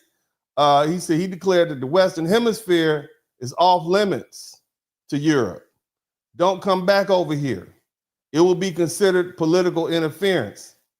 He said the United States we're not going to interfere with your European wars. We're not getting involved in that. But any attempt of you European powers, anybody over, if you want to come over here and you want to try to control or influence any of these independent nations in the Americas, it's going to be seen as a hostile act. It's going to be seen as against U.S. interests. In other words, you don't come over here, and we're not going to come over there. And at that core is what is known as the Monroe Doctrine.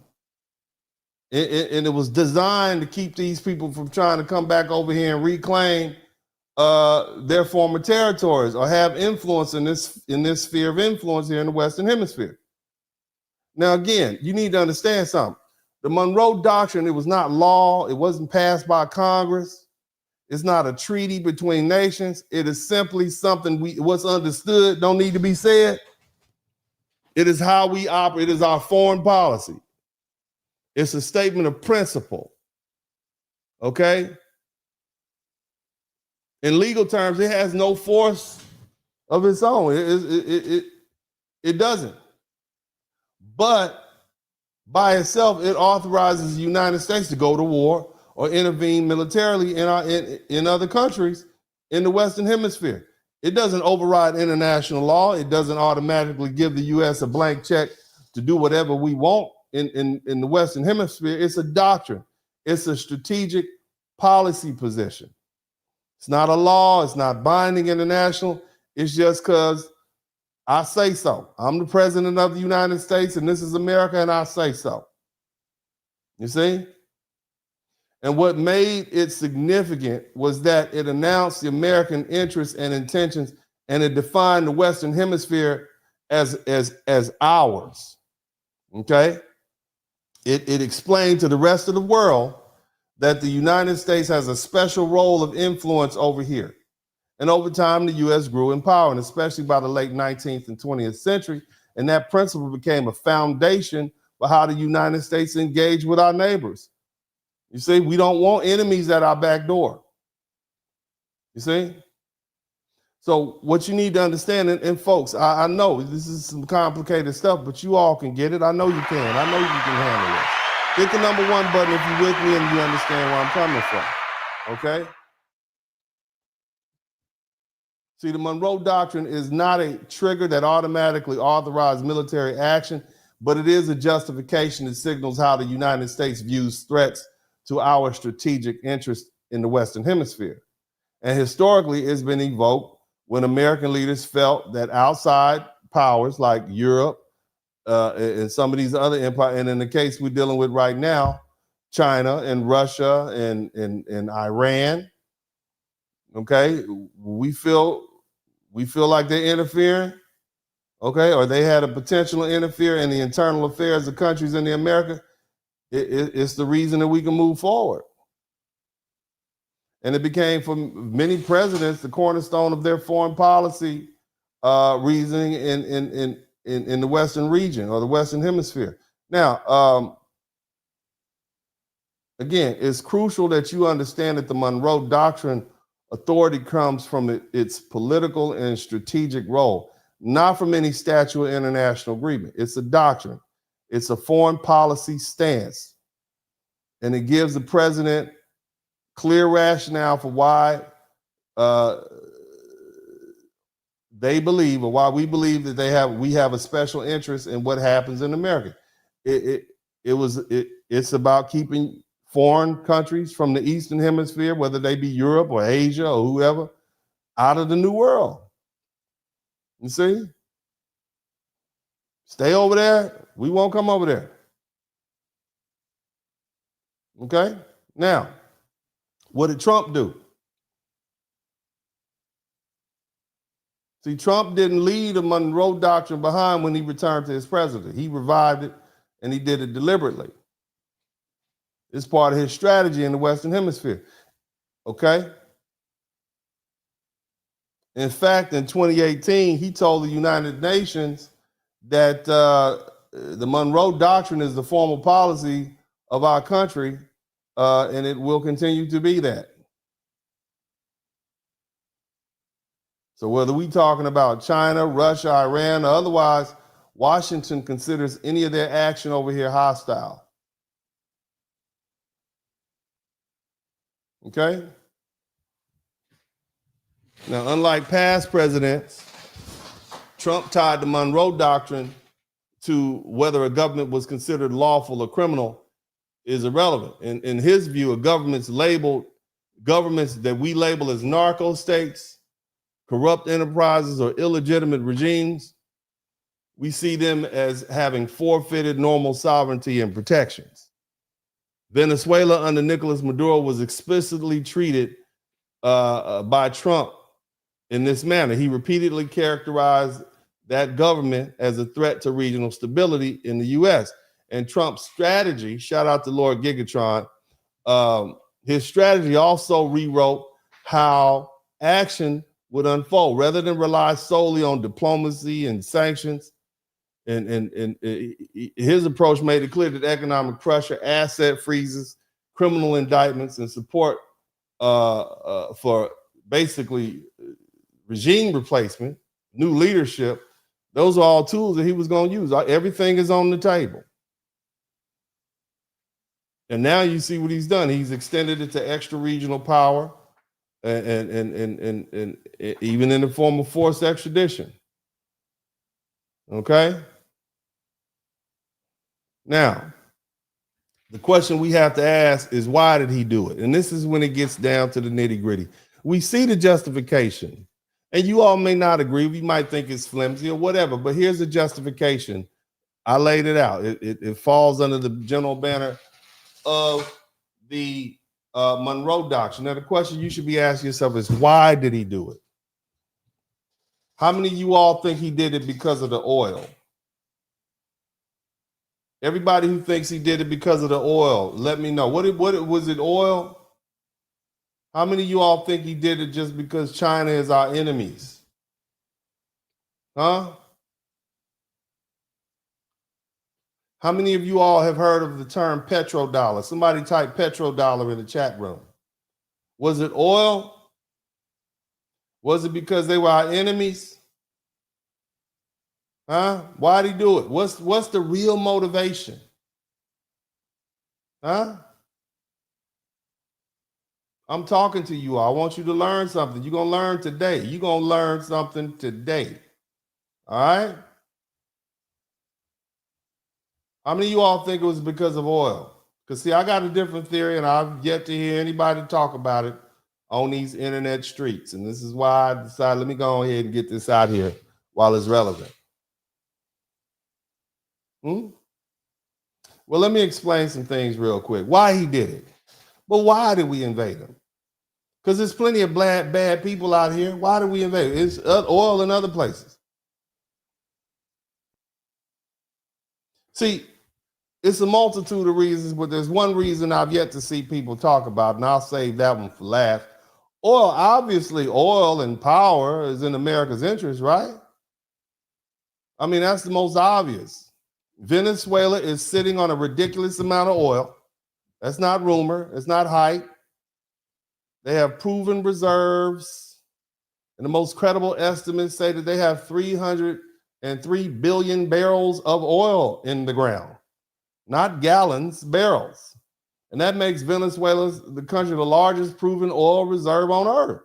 And when people say Venezuela, they have 17% of the world's oil. That's 17 to 18% of the world's proven oil reserve. We know it's there. This is a cash cow. You see? They were producing 3 million barrels of oil a day, and now they're down to 1 million barrels of oil a day because of corruption and mismanagement and sanctions and all that. But the oil is still there. And that oil is future power. Now let's talk about money, because that's what this really comes down to. If you do some basic math, the numbers get real crazy real quick. 303 billion barrels of oil at about $60 a barrel. I think oil is trading for about $54 a barrel. I know the market took a drop once the market found out, oh, we got new oil? It's worth less. Nevertheless, at $60 a barrel, that's $18 trillion. At $80 a barrel, shout out to Timothy Bright, at $80 a barrel, it's worth $24 trillion. How much debt do we have? 37 trillion. 24 will take a big chunk out of that, right? Now, again, that's not profit, that's raw crude sitting in the ground, okay? Now, the thing about Venezuelan oil is heavy and it's expensive to extract, and their infrastructure is a mess, but none of that changes the big picture. This is one of the largest energy prizes on the planet. And so, you know, Trump, we want to control their oil. In fact, he said this morning, we do control their oil. I think there was a post up from his social media page where he said they've agreed to sell us anywhere from 30 to 50 million barrels of oil at market rate. And we're going to keep the ships, the ships that we've already confiscated, we're going to keep those, right? And so it's about oil. But see, it's not just about oil. And what we're talking about right now is why. Why do we do this? Because again, there's plenty of other bad people on the planet. Why did he do it? And to say it's oil is an oversimplification, because they got oil in Nigeria, right? See, the next thing, it's not just oil, it's also about financial control. Somebody type petrodollar in the chat room. Somebody type petrodollar in the chat room. Okay? After World War II, especially in the 1970s, the United States made deals with major oil producing countries like Saudi Arabia. That oil would be sold primarily to the United States, not, in US dollars, not in any other currency. So you're not supposed to be able to get oil in the franc or the yen, only US dollars.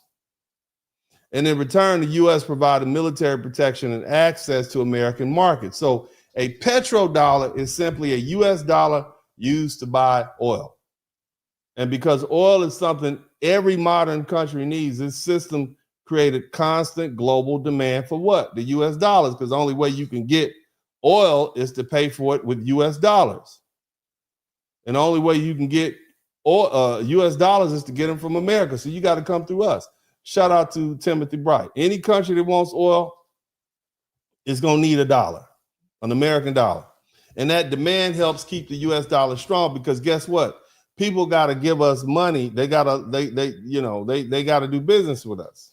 You see?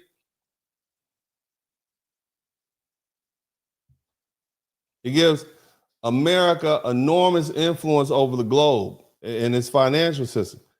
And that's why control over oil flow matters. It's not just about energy.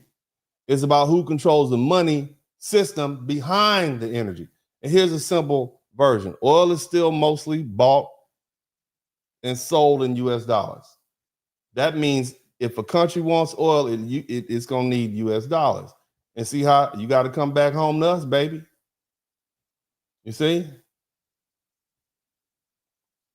There's no secret contract forcing everyone to use dollars forever. Some oil deals now use other currencies. About 20% of the global oil trade may already be priced outside the dollar, but the system still heavily favors the US, and whoever controls major oil flows has influence over that system. So it's not just about oil, it's about controlling the financial system, the petrodollar. Now, here's another thing. Our enemies. See, when the United States redirects Venezuelan oil away from China and Russia and towards the US and our other allies, it's not charity, it's strategy. It weakens our enemies and it strengthens American leverage, even if the petrodollar system isn't absolute. Now, some of you all may say, well, enemies is a harsh word. Why would you label China and Russia like that? That's where we get our chop suey and borscht. China and Russia are our enemies. Okay, and they were already deeply embedded inside Venezuela. China loaned billions of dollars in exchange for oil. Russia cooperated on energy and security. Venezuela was a foothold for our adversaries. It was an outpost for them. These are countries that openly want to weaken the United States and destroy it. That's why Venezuela became a pressure point. So we need to stop pretending like this is complicated. China is not our friend. China is, I don't care what LeBron James and the NBA players say, China is our competitor and in many ways our adversary, our enemy. So when the United States cuts China off from the Venezuelan oil and blocks China's expansion into the Western Hemisphere, it hits China where it actually hurts. It hits them in the pocket, it hits them in their influence, and it messes up their money. See, Venezuela is not just one more place China buys oil from. It's a major source for heavy crude, which a lot of Chinese refineries depend on. And many of the reports are showing that China was importing hundreds of thousands of barrels of Venezuelan oil every day. And that may sound small compared to the total amount of items and goods that China imports, but for those refineries that need that kind of oil, it matters. And when the supply gets cut off, China doesn't calmly just adjust. They scramble. They're forced to turn to more riskier sources like Iran and Russia, which means more sanctions, more trouble, and more shipping problems. Because if they catch you with that Iranian shipload of oil, you can get it confiscated. You see? So it's risky. Again, this is not just about oil. It's not just about the petrodollar. It's about control over the Western Hemisphere in a game of global politics. China's been pushing deeper and deeper into Latin America, offering loans, building ports, installing telecom. China's like a dope dealer to give you a little bit. Yeah, go ahead, hit that crack rock. Go ahead, smoke this weed. Go ahead, hit this meth. And then get you hooked. Now they all in your pockets for loans. They built these bridges. You got leases with them people, man. Nevertheless, when China does business like that, it gains leverage.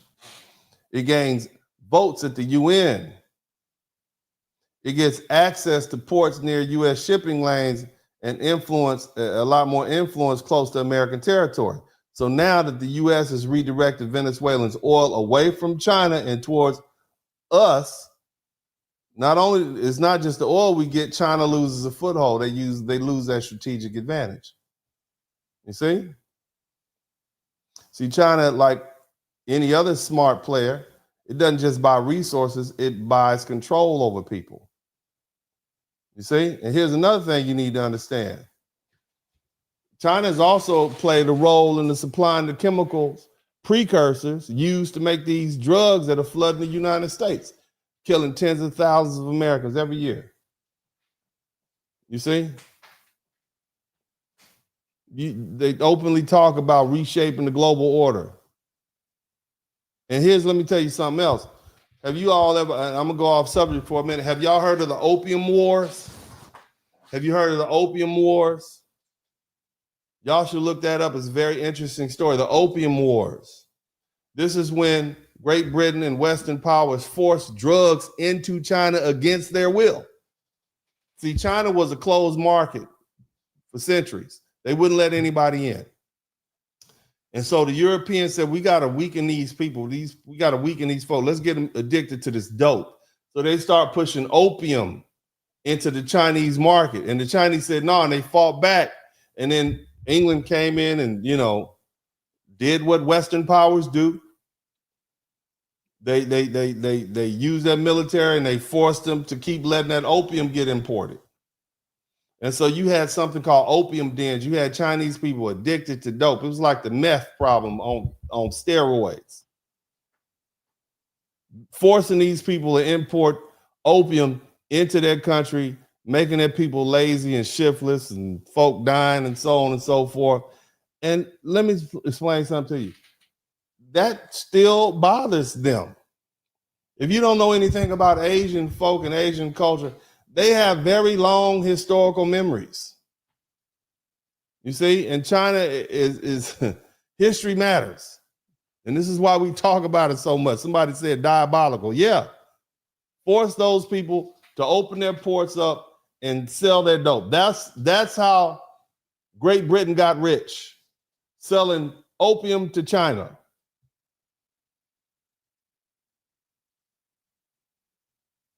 Look that up. It is a very diabolical story in history that nobody wants to talk about. And so China is not shy about playing the long game. For years, China's been bold, okay, while America has tried to be polite, and that's changing. But see, by cutting China off from Venezuela, and so they're looking for some catchback. They're looking for some payback, in my opinion. Because I believe the politics are personal, despite what people say. It's not professional, it's personal. People hold grudges. Countries hold grudges. Look it up, Opium Wars. Nevertheless, by cutting China off from Venezuelan oil and blocking its expansion into the Western Hemisphere, the United States is saying no more quiet choking, no more slow squeeze.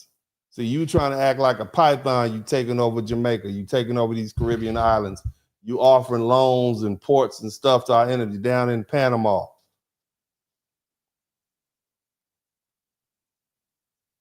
See, if China wants to compete with America, it's going to have to do it without easy access to our neighborhood or our resources or our influence zone. It's not going to be subtle. It's not going to be hidden. You're going to have to be bold. See, Donald Trump, all he did was stop whispering. He stopped pretending. He started acting like a country that understands power. And in the real world, that's what winning looks like. See, it's not just beating your rival, but making their future harder, more expensive, and more dangerous. Now, we want to move on to Russia.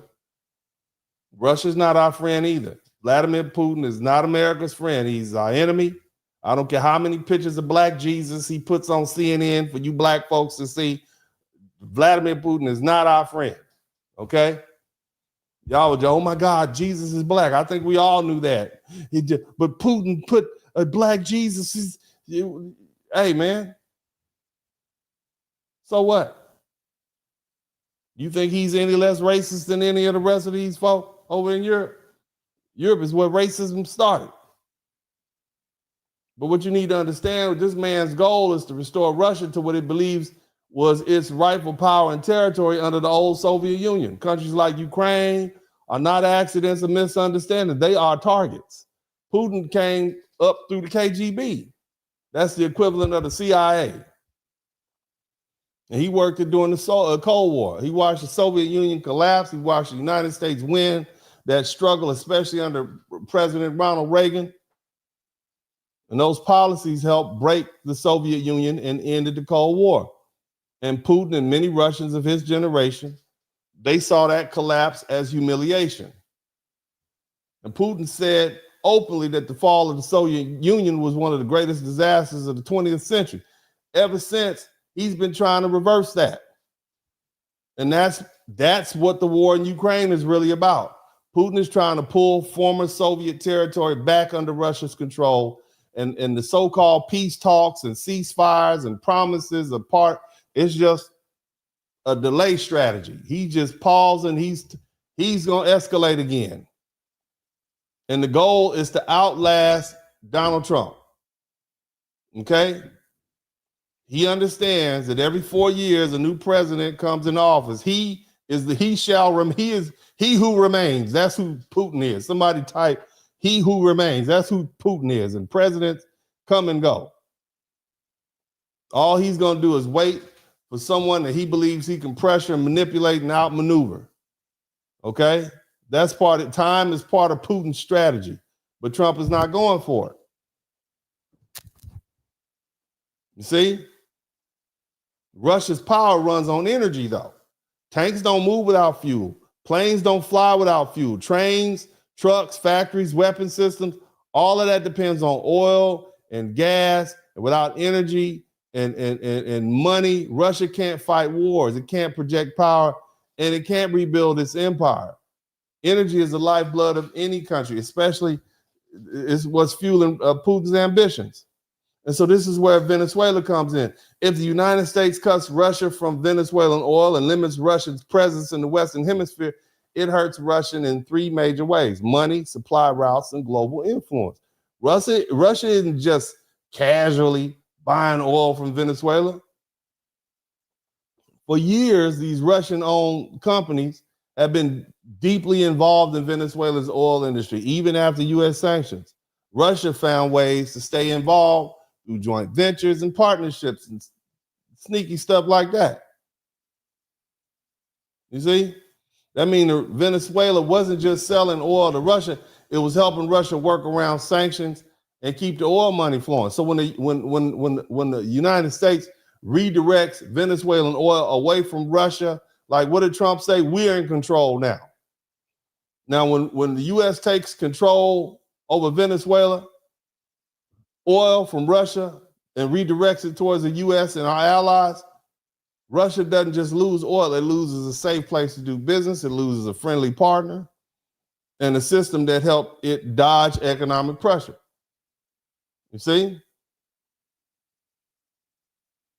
Now let's connect this directly to the Ukraine war. For almost a year, Trump has been trying to end this war in Ukraine. And see, this is where the pressure really matters. Russia's war depends on oil and gas and money that pays for weapons, soldiers, fuel, supplies. And reports show that Russia's energy revenue is dropped sharply by as much as 35%. Russia's spending this money on war and invading Ukraine since 2022. And at the same time, the Western countries have tightened up sanctions and closed loopholes. All of this is designed to squeeze Russia and their income. And so when the United States weakens Russia's ability to operate in Venezuela, it adds even more pressure on the country that's already burning through money in a fight that lasts far too long. Okay? So it's not just about money, it's about and oil, it's about power and presence. And again, these are enemies. Nevertheless, here's the bottom line. In plain terms, taking Venezuela away from Russia, it makes Russia poor, it makes them weaker, it makes them more isolated. And all while it's stuck in this costly war with the Ukraine. Now, those are some reasons. And those are some reasons I want you to think about those reasons. Okay? Now, whatever you think, if we're talking about motive, let's be clear. This analysis I'm giving you is not conspiracy, it's logic, it's straightforward, it's unapologetic. Venezuela has lots of oil. Oil equals long-term money and power. China and Russia were using Venezuela as an energy source and a source of influence in the Western Hemisphere. That's America's backyard. And what did America do? It shut that down. It took the oil, it redirected the oil, it tightened control over the sea, it cut off its rivals, it strengthened its position. Okay? That's it. There's no mystery there. This is not a fairy tale. This wasn't about being nice. This wasn't about feelings. This was about America's interest. And once you understand that, then the real question is, what's the problem? Aren't we America first? This is what I voted for. I love to go back to 50 cents a gallon for gas. Woo. Okay?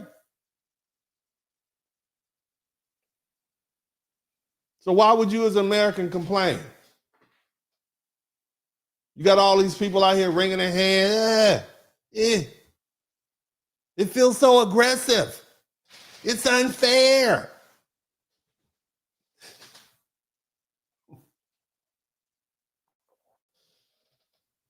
What do you think America first meant? And I know I'm black. I'm supposed to stay in my lane. But again, what do you think America first meant? Because this is what it looks like. This is exactly what people voted for. They didn't vote for America to apologize. They didn't vote for America to step aside while our enemies built parallel financial systems and tried to undermine and replace us. We did not vote for America to fund our own decline.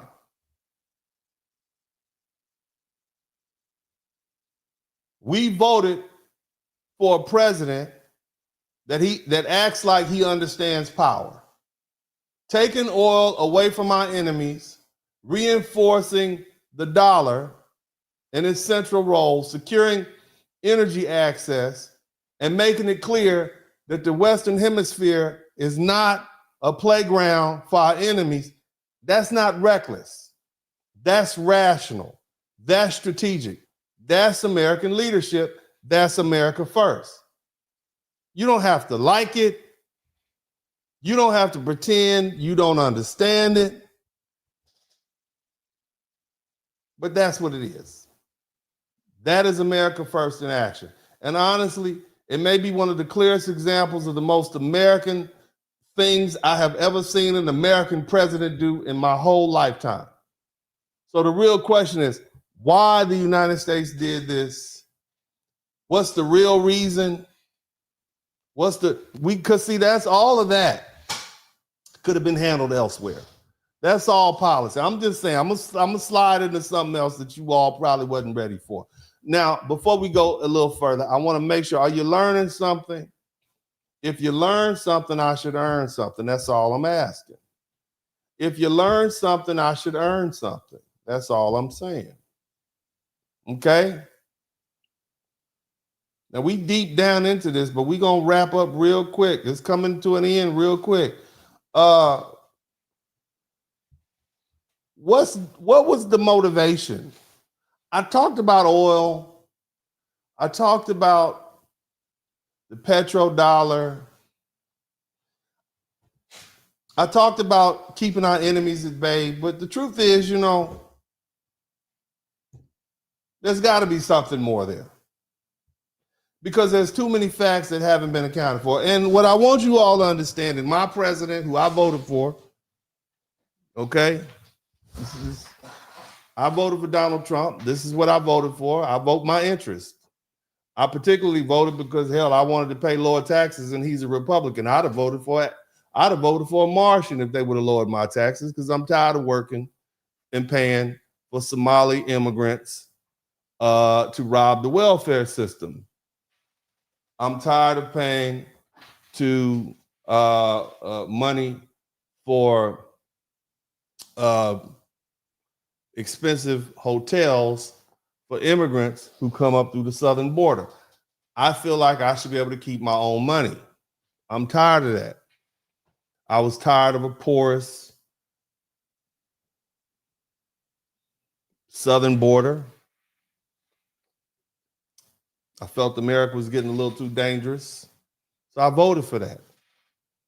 But largely, I voted for my own financial interests. I want to pay less taxes. period. I realize I pay less taxes under Republican government. You know what? I can deal with the racism. Racism is this ethos to America as the air we breathe. It's not going anywhere. Okay? I can deal with that. My people have been dealing with that for 407 years.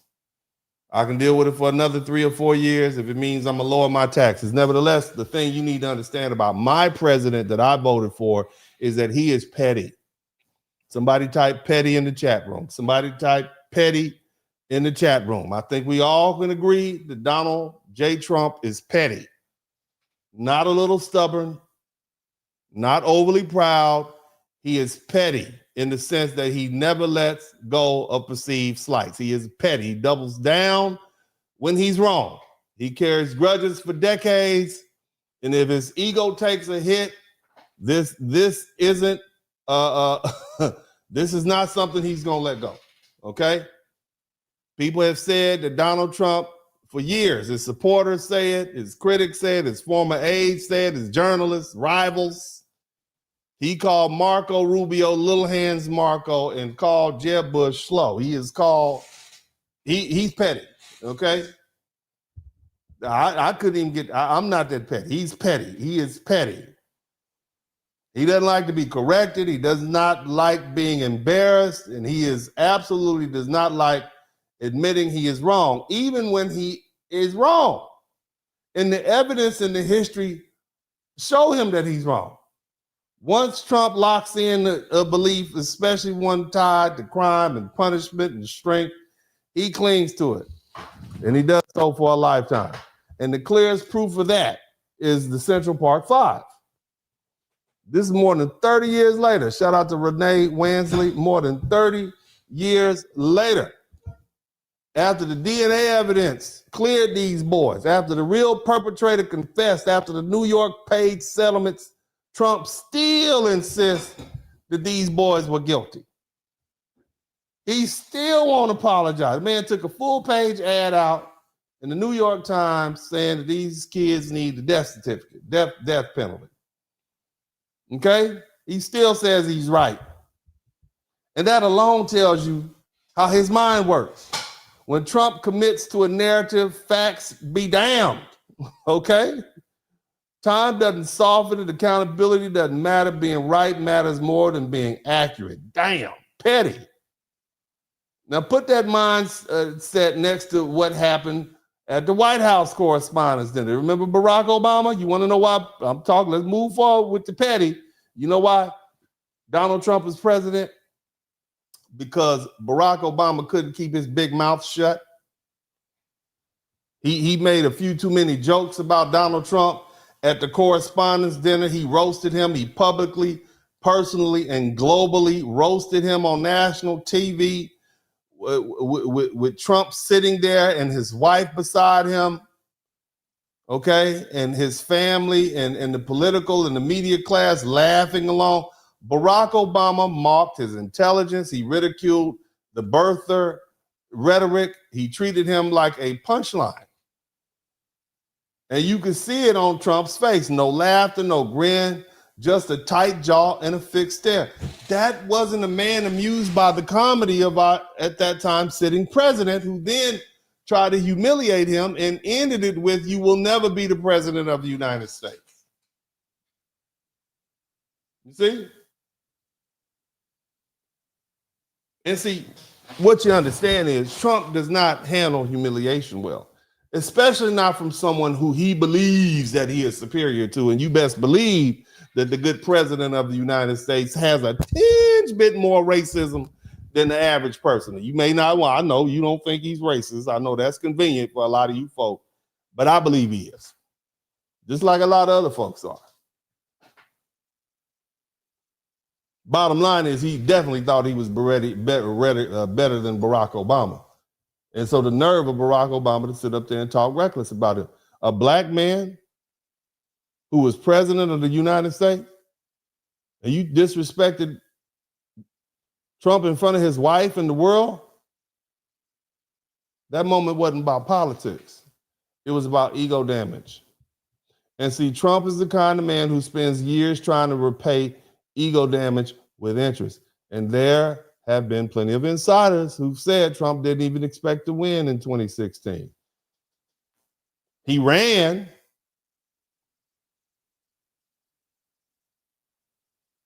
He ran to boost his brand. He ran to force respect. But then he won. And once he won, he stopped being about branding and became about payback. Undoing everything Obama did, erasing Obama's legacy, reversing everything Obama touched, policy, tone, symbolism, history. Trump didn't just want to be the president, he wanted to be the opposite of Barack Obama. And see, that's why that obsession never faded. That's why he went after Obama by name. That's why he dismantled Obama's era policy with near surgical satisfaction. That's why he never let go of the birth lie, even after Obama released his long-form birth certificate. This wasn't about a policy disagreement. This was personal vengeance. Shout out to Timothy Bright.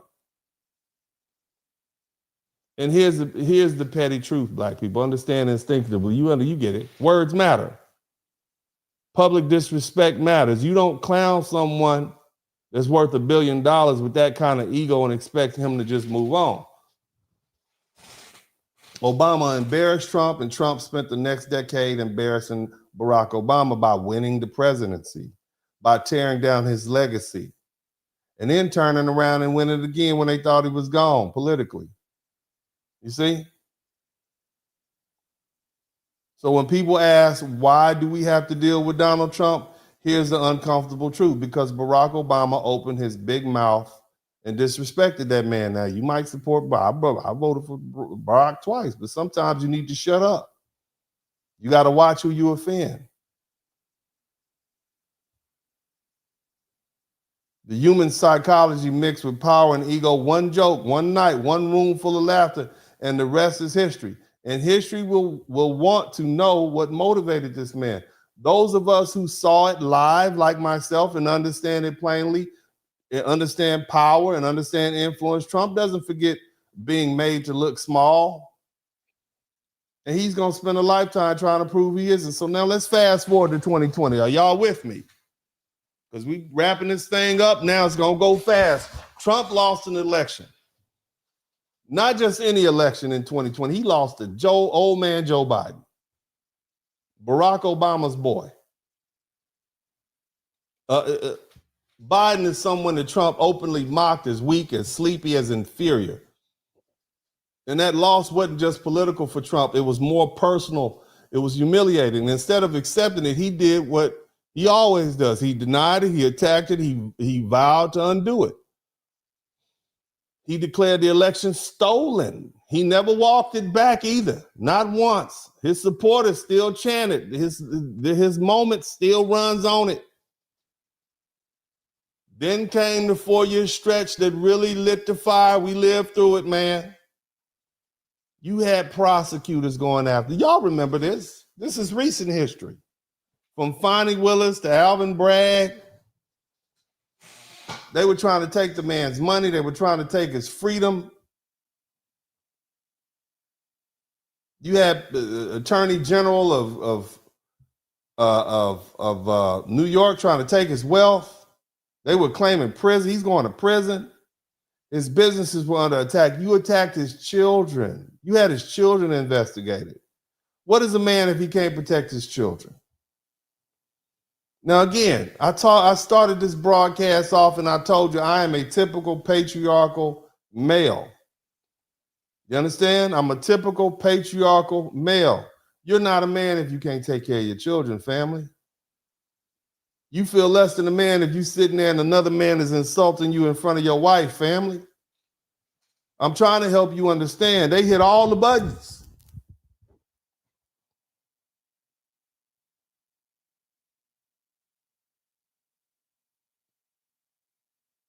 See, the message from the political class was clear. You're done.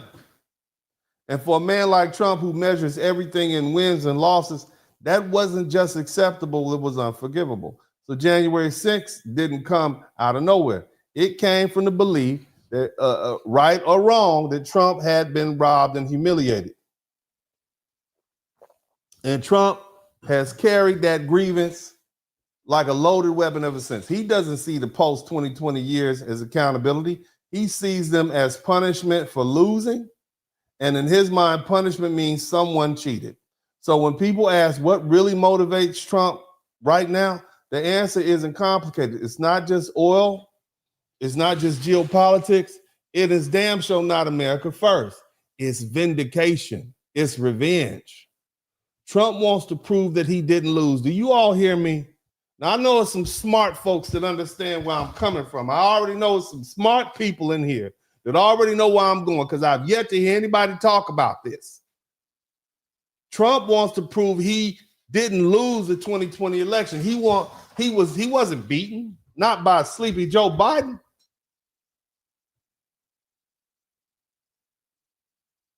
He wants to prove that the people who tried to bury him were wrong. He wants to flip the story from a defeat to revenge. And if that means reopening old grievances and reviving discredited theories or using raw power to rewrite the narrative whole cloth, so be it. Again, this is the same man who still argue about something that happened in the 1980s, i.e., the Central Park Five. He still refuses to admit he was wrong for some way back then.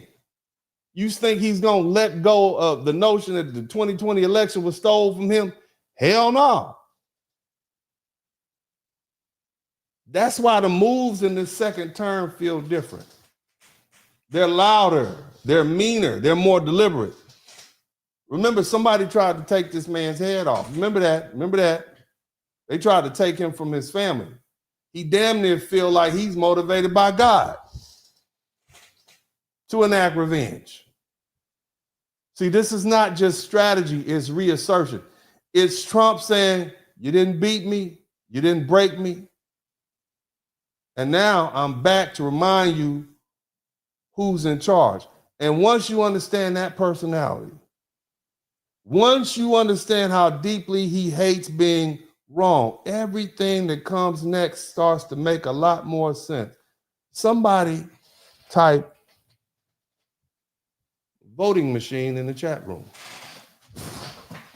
Somebody type voting machine in the chat room. Where are my new subscribers at?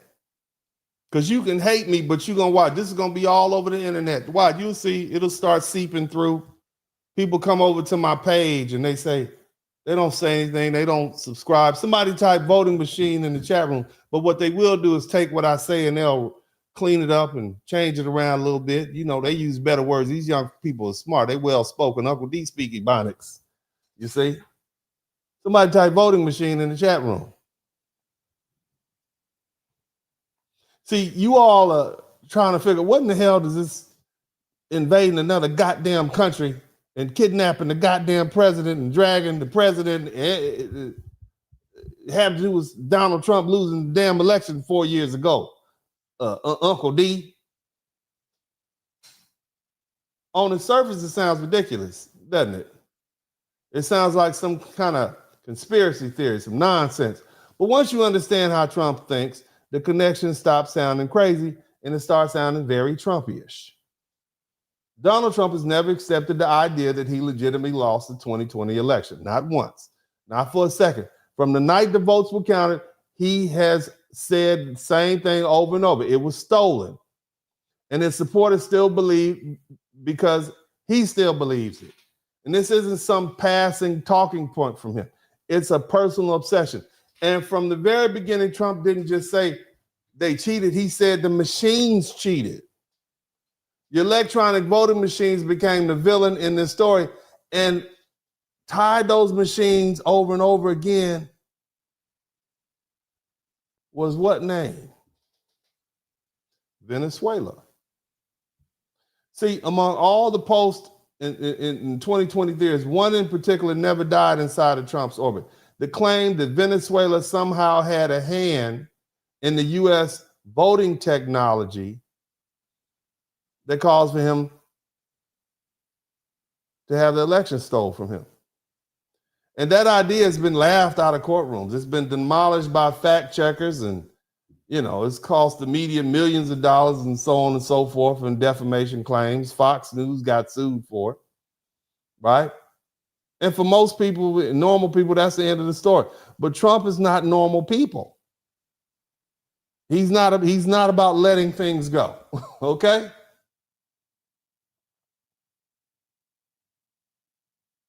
Trump's Department of Justice has continued poking around these claims in any way they can. They've been interviewing people, okay? They've been interviewing people who pushed the Venezuela voting machine theory. They've been looping those claims and the broader investigations tied to Venezuelan crime and drug trafficking. Again, it's not about whether or not the story is true. It's about the fact that Trump wants it to be true. Nevertheless, the story always circles back to a company called Smartmatic, a voting technology firm co-founded by Venezuelan engineers whose machines were used in Venezuelan elections under Hugo Chavez and Nicolás Maduro. And we know that they have some bogus elections going on down there. That's how, they were able to do what they did. So Smartmatic actually pulled out of Venezuela in 2018 and accused Maduro's government of election manipulation, but the detail never mattered to certain folk. Now, after the 2020 story mutated into something simpler and more useful for Trump, Venezuela equal rigged elections, Smartmatic, Dominion, machines, fraud, stolen victory. Okay? Now, whatever you think, Trump doesn't care. Because for Trump, the facts are secondary to the narrative, and the narrative he cannot live with is that I lost fairly to Joe Biden. And someone, look, in his mind, Venezuela stopped being just a socialist mess or a corrupt oil state. It became something symbolic. It was a villain, a stand-in for the injustice done to him. And seen through that lens, Venezuela isn't just about geopolitics anymore, it's personal.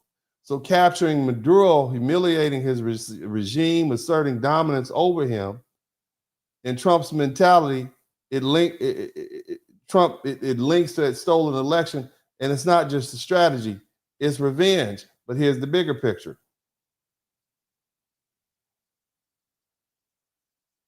Who would know more about these voting machines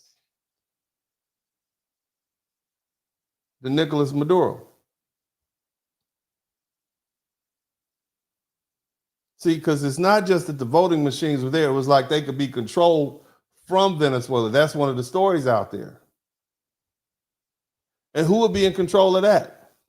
Nicolás Maduro. Now, let's talk about what's going on, and I'm gonna bring this all in a minute. But where all my dudes have been to prison, where all my guys that did some time. Now I'm not talking about you got locked up for a traffic ticket. Where all my boys that got felonies. You don't have to announce yourself, and you don't have to announce what you did. But I visited enough prisons to know what's going on. Back when I was a young law clerk, I see them all the time coming in with their orange jumpsuits, the gray jumpsuits, pink jumpsuits, little plastic flip-flops. See, right now, Nicolás Maduro is living in a reality he never known in his life. He's not living in a palace. He's not being chaperone town in the motorcade. He doesn't have any aides. He doesn't have any generals. There are no loyalists. There's nobody calling him El Presidente. He's in the federal detention center in Brooklyn, New York, and it's cold. And he's wearing a jumpsuit, and he's locked into a routine that he does not control. The lights are on all night. The air is on. It's cold. And he can't adjust. He's eating food. He's been served food he didn't choose. He wouldn't even recognize this as a meal back home. He's behind steel doors. He's having to deal with counts. He's having to deal with silence. He's having to deal with isolation. And whether it is fully sunk in, I don't know. But this is what powerlessness feels like. And it's only just beginning. See, I don't think Nicolás Maduro has truly grasped his situation. When he got off the plane, he was reportedly wishing people Happy New Year. Did y'all see the little video? Happy New Year, Happy New Year. And at the initial court appearance, he identified himself as president of Venezuela, a prisoner of war. Okay, as if titles and circumstances still meant anything. He's not a prisoner of war. He's just a prisoner. He's a convict. The man thinks that if saying it out loud could make it true, but that illusion can't last because the truth is brutal. He's not the president anymore. In fact, the Supreme Court of Venezuela has already sworn in the interim president. They got an interim government going on. The United States doesn't recognize him, and more importantly, Venezuela doesn't want him back. If the people of Venezuela wanted him back, they would have voted him in. Allegedly, he stole the election. They didn't want him. Again, whatever embarrassment or humiliation exists over how their president was taken, there's no popular movement demanding his return. So sooner rather than later, the walls will close in mentally. The calendar is going to stop meaning much.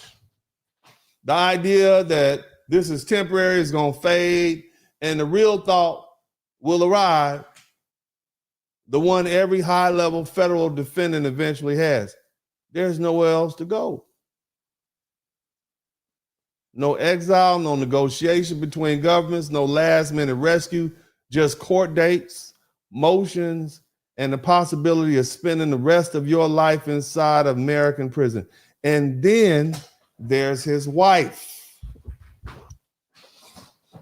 Not only did they get him and snatch him up, they took his wife, Celia Flores, and she ain't built for this life. No one marries the head of state expecting to die in a foreign prison. She didn't sign up for concrete walls and federal charges and a lifetime label as a co-defendant in an American prison. And here's the part people need to understand. Pressure doesn't just break men, family, it fractures marriages. If you've seen it before, men lose their health and their money and their status, and suddenly the loyalty they thought was unbreakable starts to crack between them and their woman. And this is worse than that. This is life is imprisonment with this wife because she was dealing with this man as a husband. And as a lawyer, I'm going to tell you, at some point, she's going to get a lawyer, and if she can't afford one, a lawyer will be appointed to her. And it's going to be a really good one. We just flew one up here from Houston who signed in to represent him. And they're going to be two separate lawyers.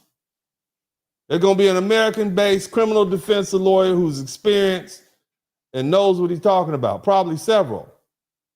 And that lawyer's only job is to protect her and advocate for her interests because this is too high profile. His reputation is on the line. That lawyer is going to sit down with her and tell her the truth, not the politics. You need to think about yourself. You need to think about your own survival. And the only currency you have less is information. Somebody type snitching in the chat room. Somebody type snitching and telling in the chat room. Come on now. Let's play the game. Somebody type snitching and telling in the chat room. That's how the federal system works. Cooperation, if you prefer, talking, flipping, snitching, call it whatever you want. But it's how prosecutors build cases and how defendants try to save their own selves. And once the spouses are charged together, the dynamic becomes dangerous because now the pressure isn't just external, it's inside the relationship. Every conversation becomes a risk. Every silence becomes suspicious. Every lawyer's meeting pulls them further apart. That's the reality that Maduro is walking into. It's not ideology, family. It's not speeches. It's not defiant. Just time, isolation, fear, and the slow understanding that the only way out of this may be through each other and against each other. Look, I can understand arresting the foreign dictator. We did that in 1989 with Manuel Noriega. You guys remember Noriega? Some of you all were too young. But see, this whole thing stopped making sense to me a couple days ago when I found out they extradited the president of Venezuela. Damn. They didn't just take him, though. They took his wife. That's not normal. That's not standard. That's not even what America, we don't do that, do we? That's what we do.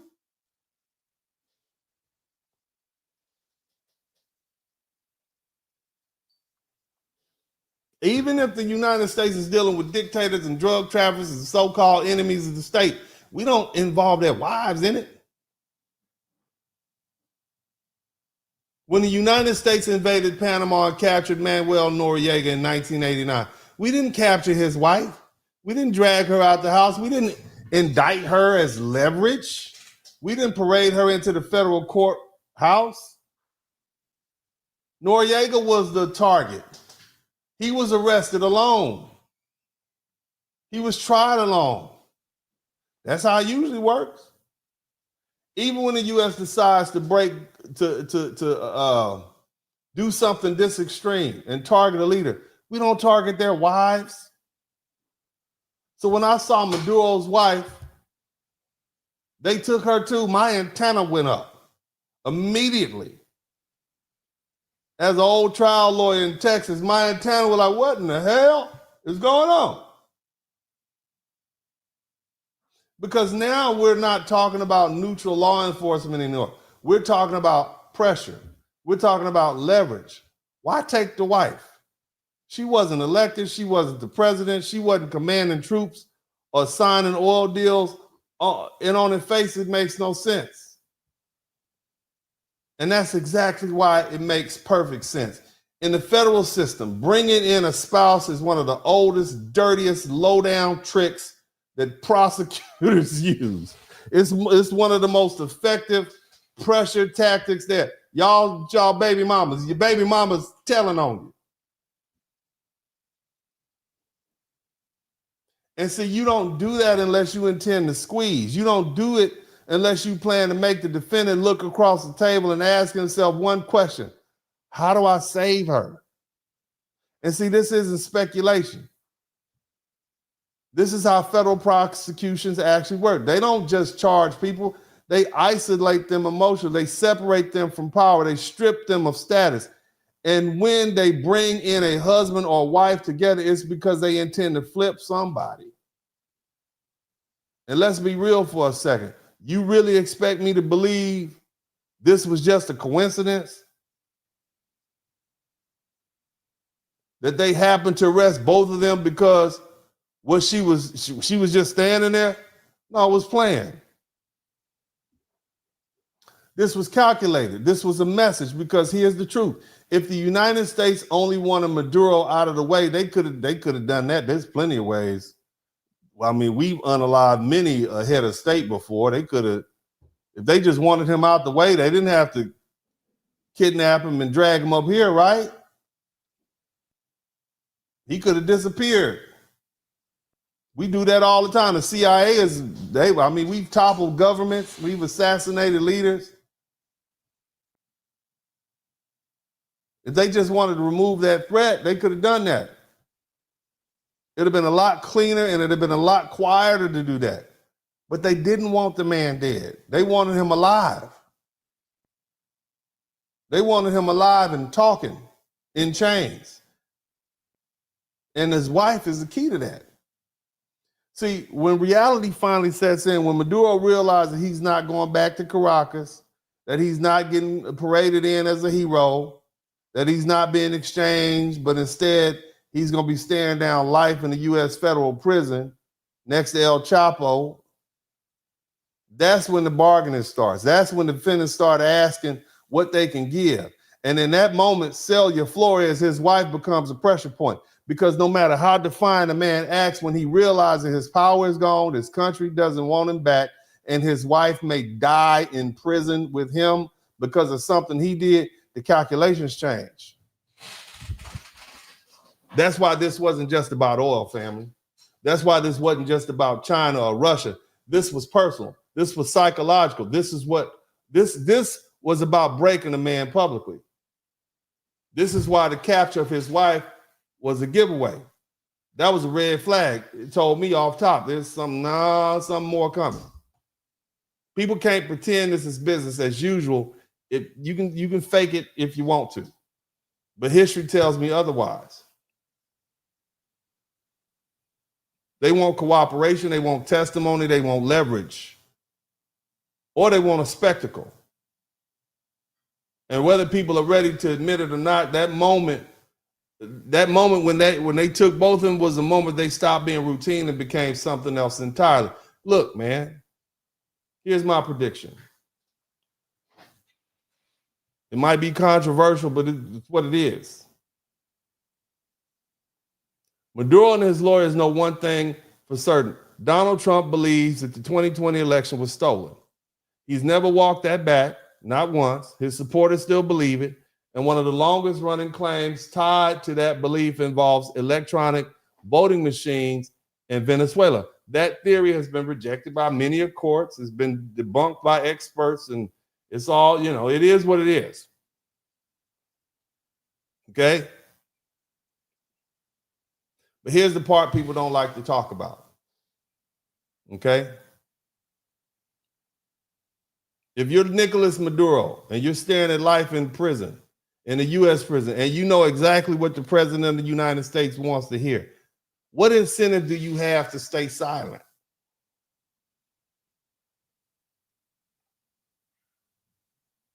Now add the pressure point that changes everything. His wife is locked up with him right down the hall on the 13th floor in Brooklyn at the federal penitentiary. It's not just about legal trouble.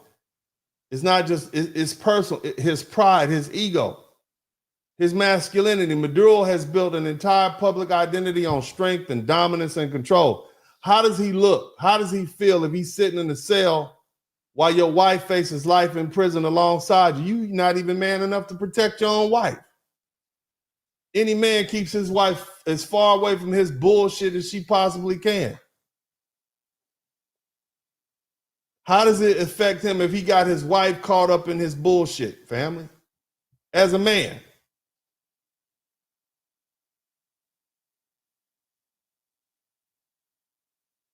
And here's the cold part about it. If he doesn't talk, she more likely than will.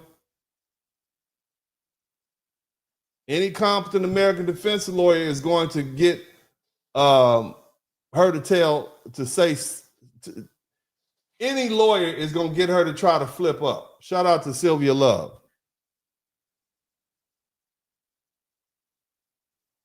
They're going to tell her the same thing they tell every Cody spouse in federal court. Protect yourself, get your own lawyer, look for a deal. Cooperation is how people reduce sentences. Cooperation is how people go home. Cooperation is how people survive. And that means Maduro is under pressure from every direction. Prosecutors, time, isolation, and the very real possibility that the person closest to him could flip first. Experienced people will tell you the federal system knows this is how that usually goes. And here's the cold part about it. Whatever Maduro says, Donald Trump is going to work with it. Defendants in his position, they'll say whatever they think will help them. Whether they have real information or not, they'll offer it.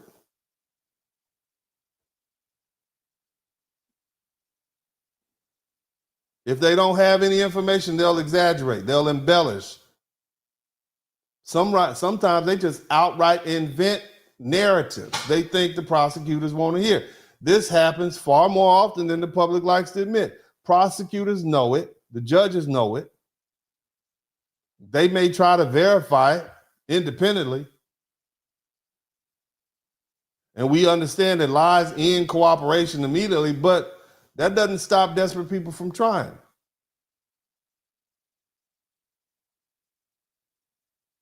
You see? Again, Donald Trump doesn't like losing. He didn't like this embarrassment that he had to deal with. And he especially didn't like losing the people he believed that were beneath him. And he lost in 2020. And he was investigated, he was prosecuted, and he was financially targeted and threatened with prison. His children were dragged into court. His name was dragged through the mud. His supporters stormed the Capitol because they believed it was stolen, the election, and he did too. And that grievance never went away. So if Maduro starts talking, which he will, and says anything that appears to support Trump's belief that Venezuela helped steal the election and the election was rigged, Trump and his allies will absolutely use it. They don't even have to prove it, not because the courts agree, but because it validates the story Trump has been telling for years. And in exchange, Maduro will get less time, or his wife will get less time.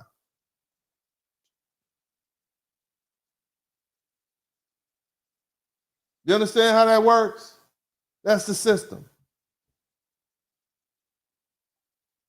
See, this conversation I'm having with you all is not about proof, it's about motive. Maduro's motive for survival, Trump's motive for vindication. And when those two motives collide inside a federal judicial system under extreme pressure with lives and legacies on the line, things gonna get messy. It's gonna get politically interesting. And that's a reality that I think you all need to understand. Now, I've done a lot of work tonight, and I want to thank everybody who's contributed to the Super Chat, the Cash App, and the PayPal.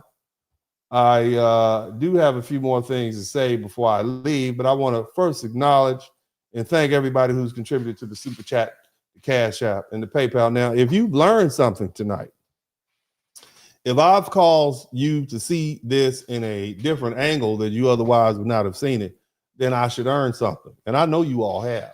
I know you. I can tell by the fact that you all been hitting the like button. I know you have. And I'm sure there are plenty of people who have not thought about this angle and what's going to happen.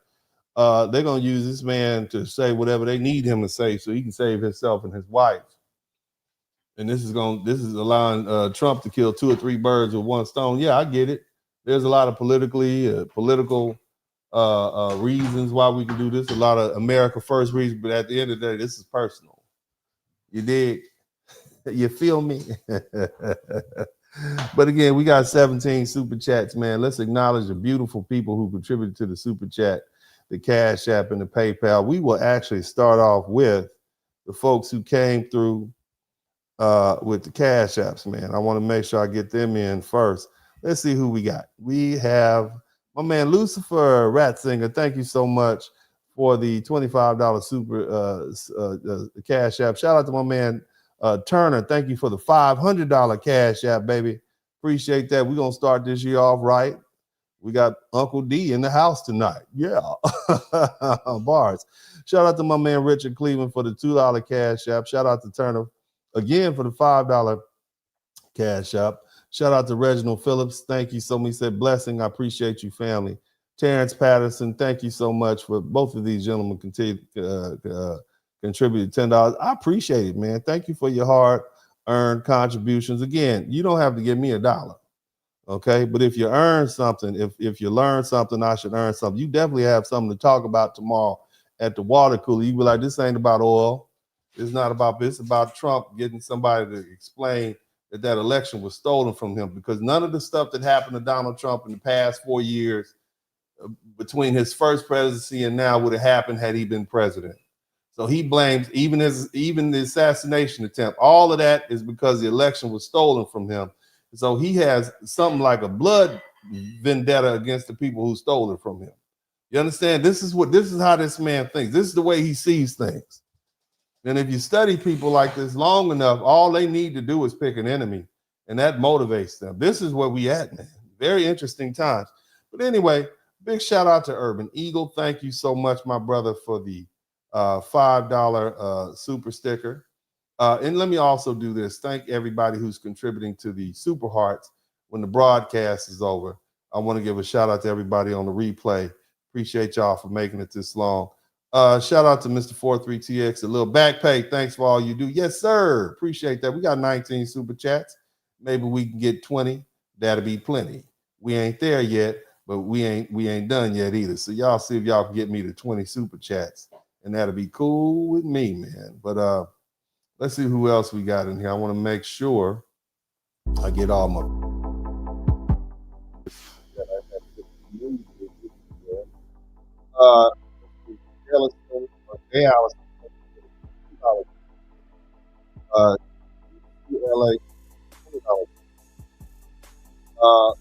One and only XX, thank you for a preach. Thanks, no problem. Thank you so much.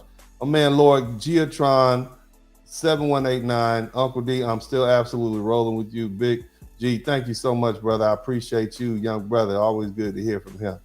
Let's see. Timothy Bright 7064. What's up, Deacon? I bought VTI stock this week. Congratulations. Do you have another suggestion about a stock I could research?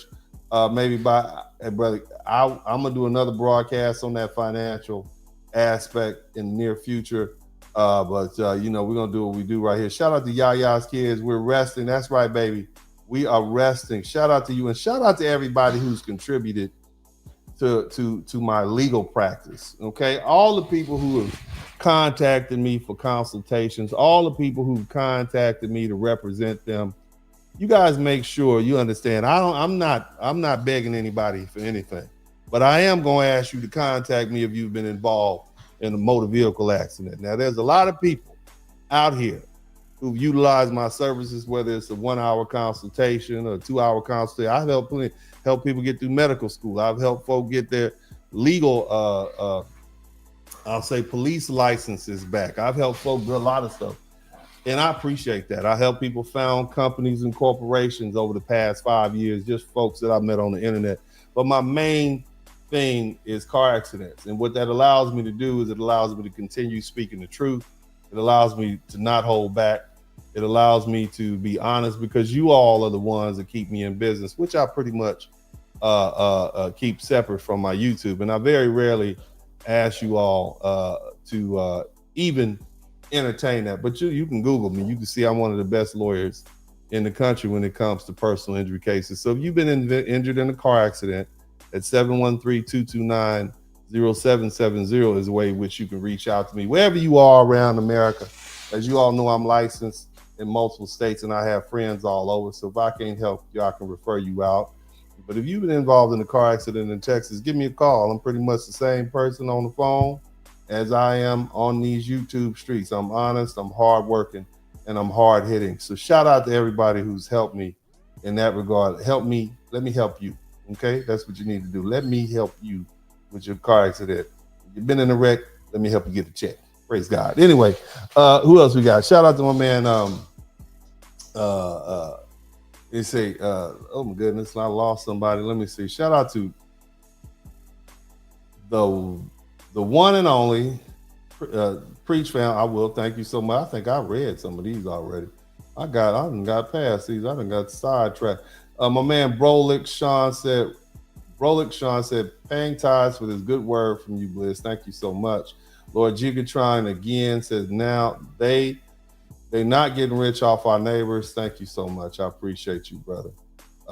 Timothy Bright, I don't like politics yet. If we had Kamala and Obama, Kamala and a fourth term, we'd be screwed. Yes, Trump because oil. Send a message to Putin. Thank you so much, Timothy Bright. Soon be time to buy Chevron stock. Yeah, y'all might want to go ahead and get some oil stock. I want to get that now. KAW, thank you for the $10. Renee Wansley, thank you for the $10 super sticker. Timothy Bright, what? Trump racist? Deacon, no. What a racist think he's a racist? I'm just saying. Let me see who else we got.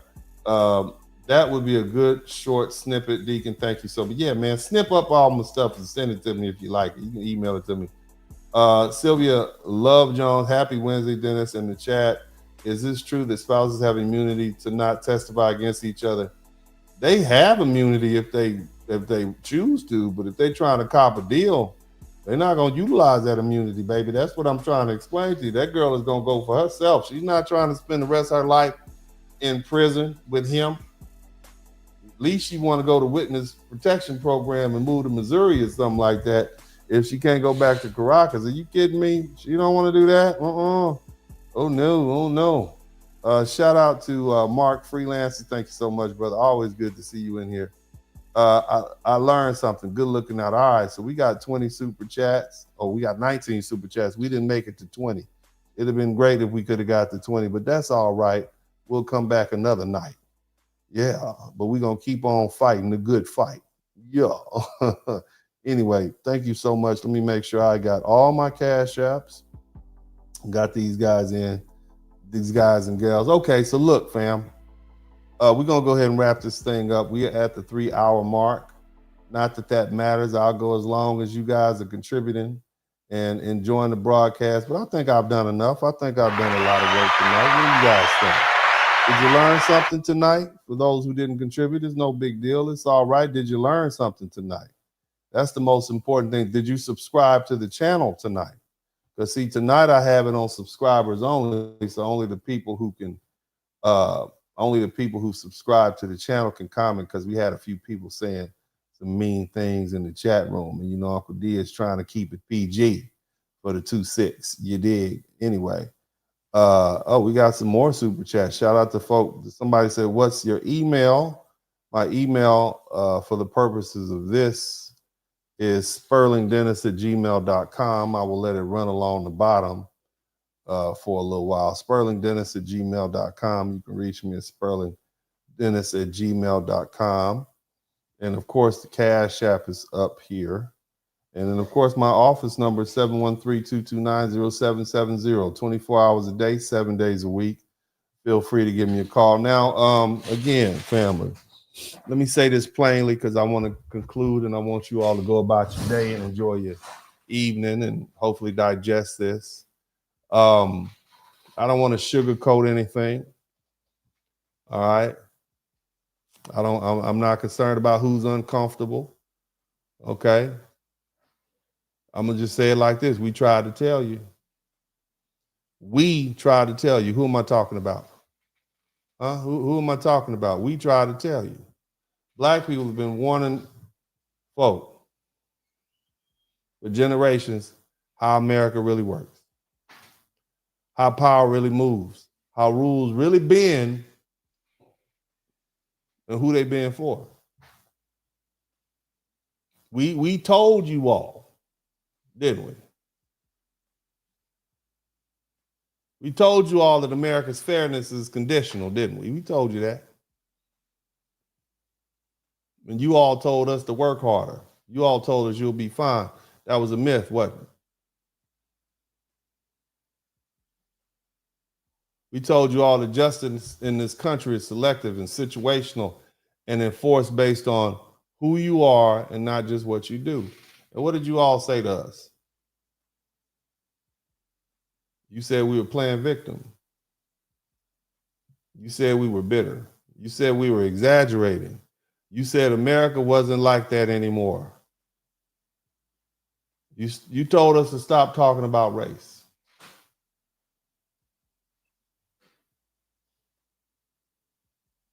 You told us to trust the institutions. You told us progress was inevitable. Now look at you. Now you're watching America and watch how it really moves. Open, aggressive, unapologetic, and suddenly you're shocked. You're outraged. You're out here ringing bells and clutching your pearls and asking, how could this happen? It happened because this is who America has always been. And the only difference now is that the mask is off. The mask is off locally in the United States, and the mask has been exported. This is how we are.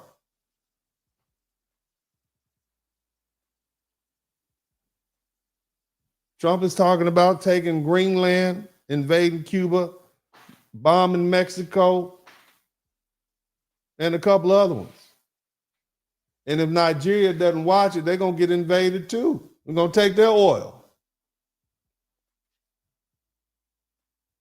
It's a new phase of the same old country. All we did was export what we've been doing over here.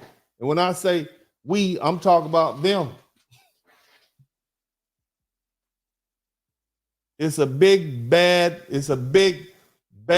bold, loud, beautiful, bigoted America on the world stage for everybody to see. We're in a different time period now. White folks in America, they no longer feel the need to pretend that it believes in fairness and restraint or moral consistency.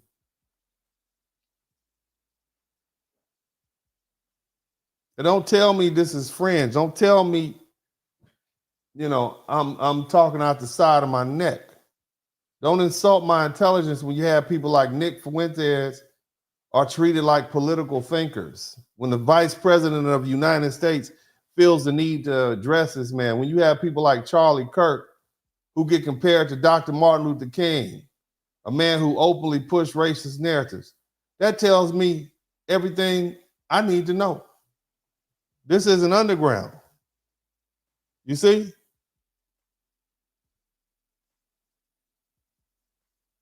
This is not underground.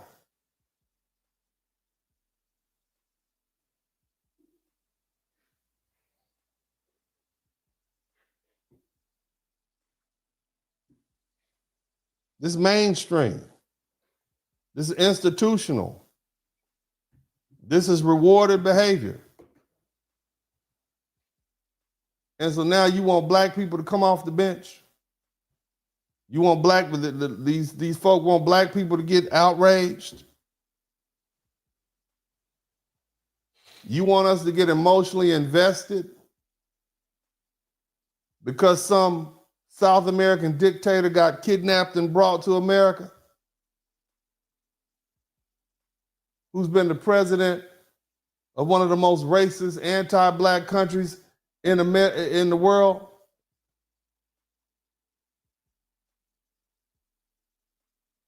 We don't get outrage on your schedule. In fact, this is what I voted for. And let me be very specific, because I want to be clear about something. I didn't vote this way just because I suddenly believe America is just. I didn't vote because I thought the system was finally going to work for all of my black brothers and sisters.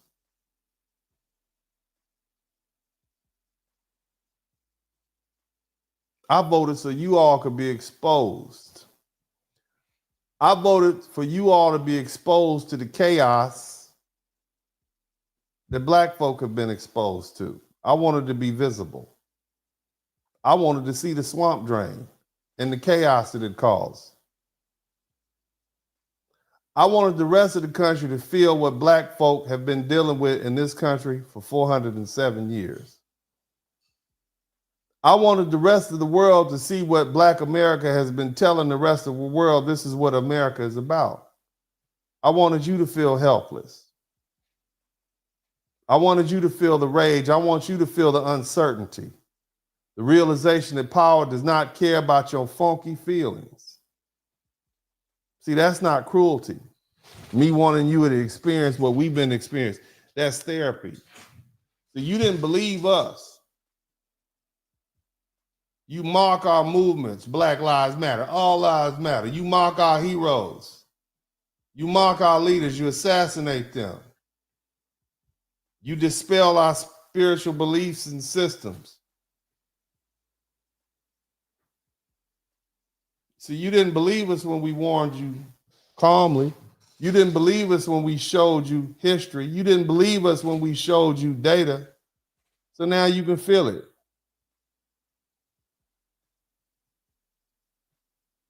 Don't make this, look, this is not apathy. Black folks are not asleep. We're not confused either. And we damn sure not lazy. And we're not checked out. We see everything that's going on. We watching. All my foundational Black American folk, type, we watching, but we're doing it carefully. We're assessing. But what we're not doing is we're not volunteering our emotional labor to stabilize a system that has never stabilized us. We're not getting involved in that. We tried to tell you. You didn't just want to, you didn't want to hear it. See, Black people, we resting. And we're going to be resting for a long time until the spirit moves us to do otherwise.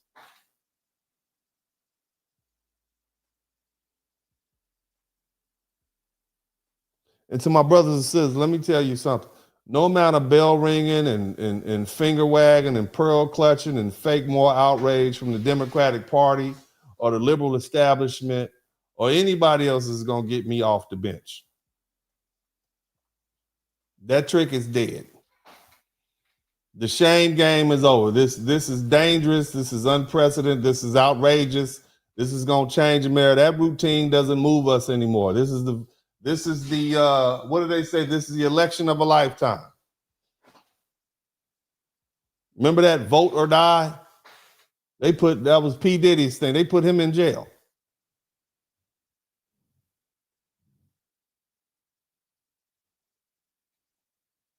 So I don't care if it's the midterm or the half term or whatever it is.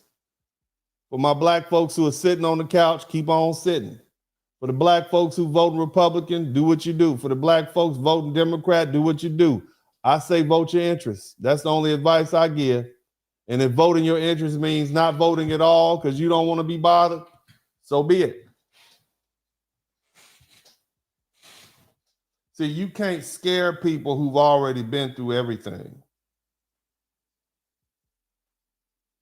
You're not going to scare Black people into voting for anybody.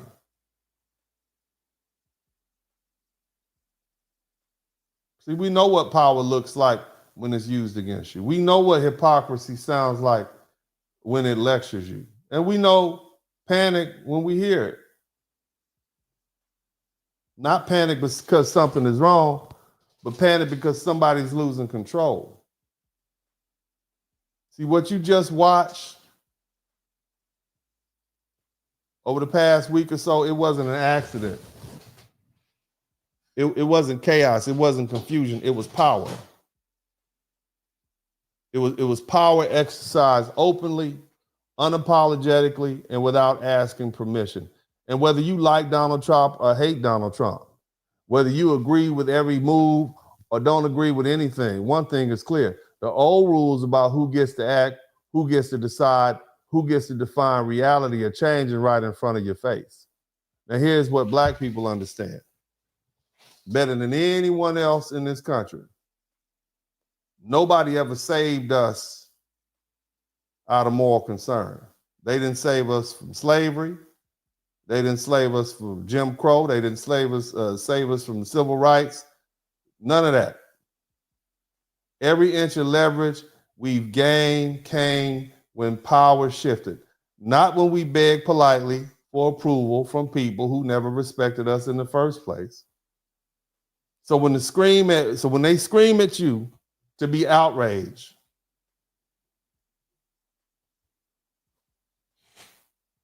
ask yourself who you outraged at. When they say this crosses the line, ask yourself whose line. When they tell you to get back in formation, ask yourself, formation for what and for whom? Black people are tired of being emotional shock absorbers for systems that don't protect us, that don't prioritize us, and don't fear losing us. Resting is not apathy. Resting is assessment. It's watching. It's listening. It's letting the mask slip, seeing who's panicking.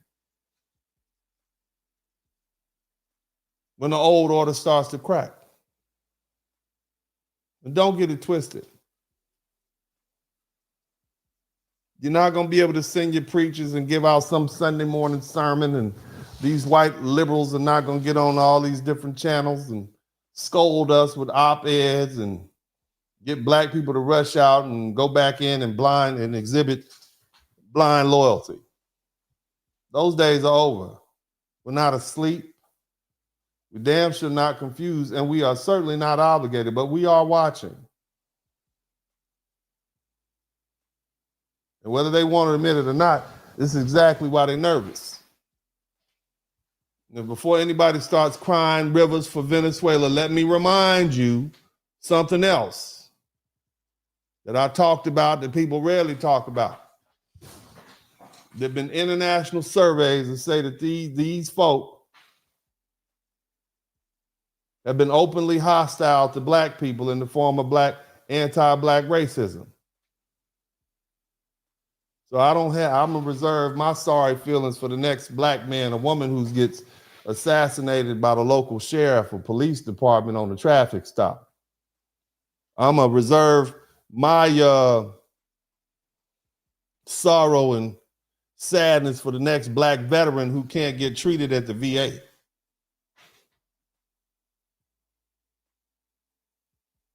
And I will suggest that before you black folk get out there feeling sorry or feeling outraged or going and protest as this injustice has happened to this man, you might want to feel sorry for yourselves and your ancestors who lived under systems just as cruel and just as dismissive, only nobody cared. So yeah, we still resting. And if the world feels uncomfortable now, that's not our emergency.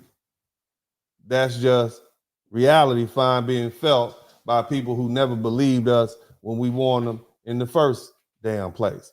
This is Uncle D. God bless you all. I love you.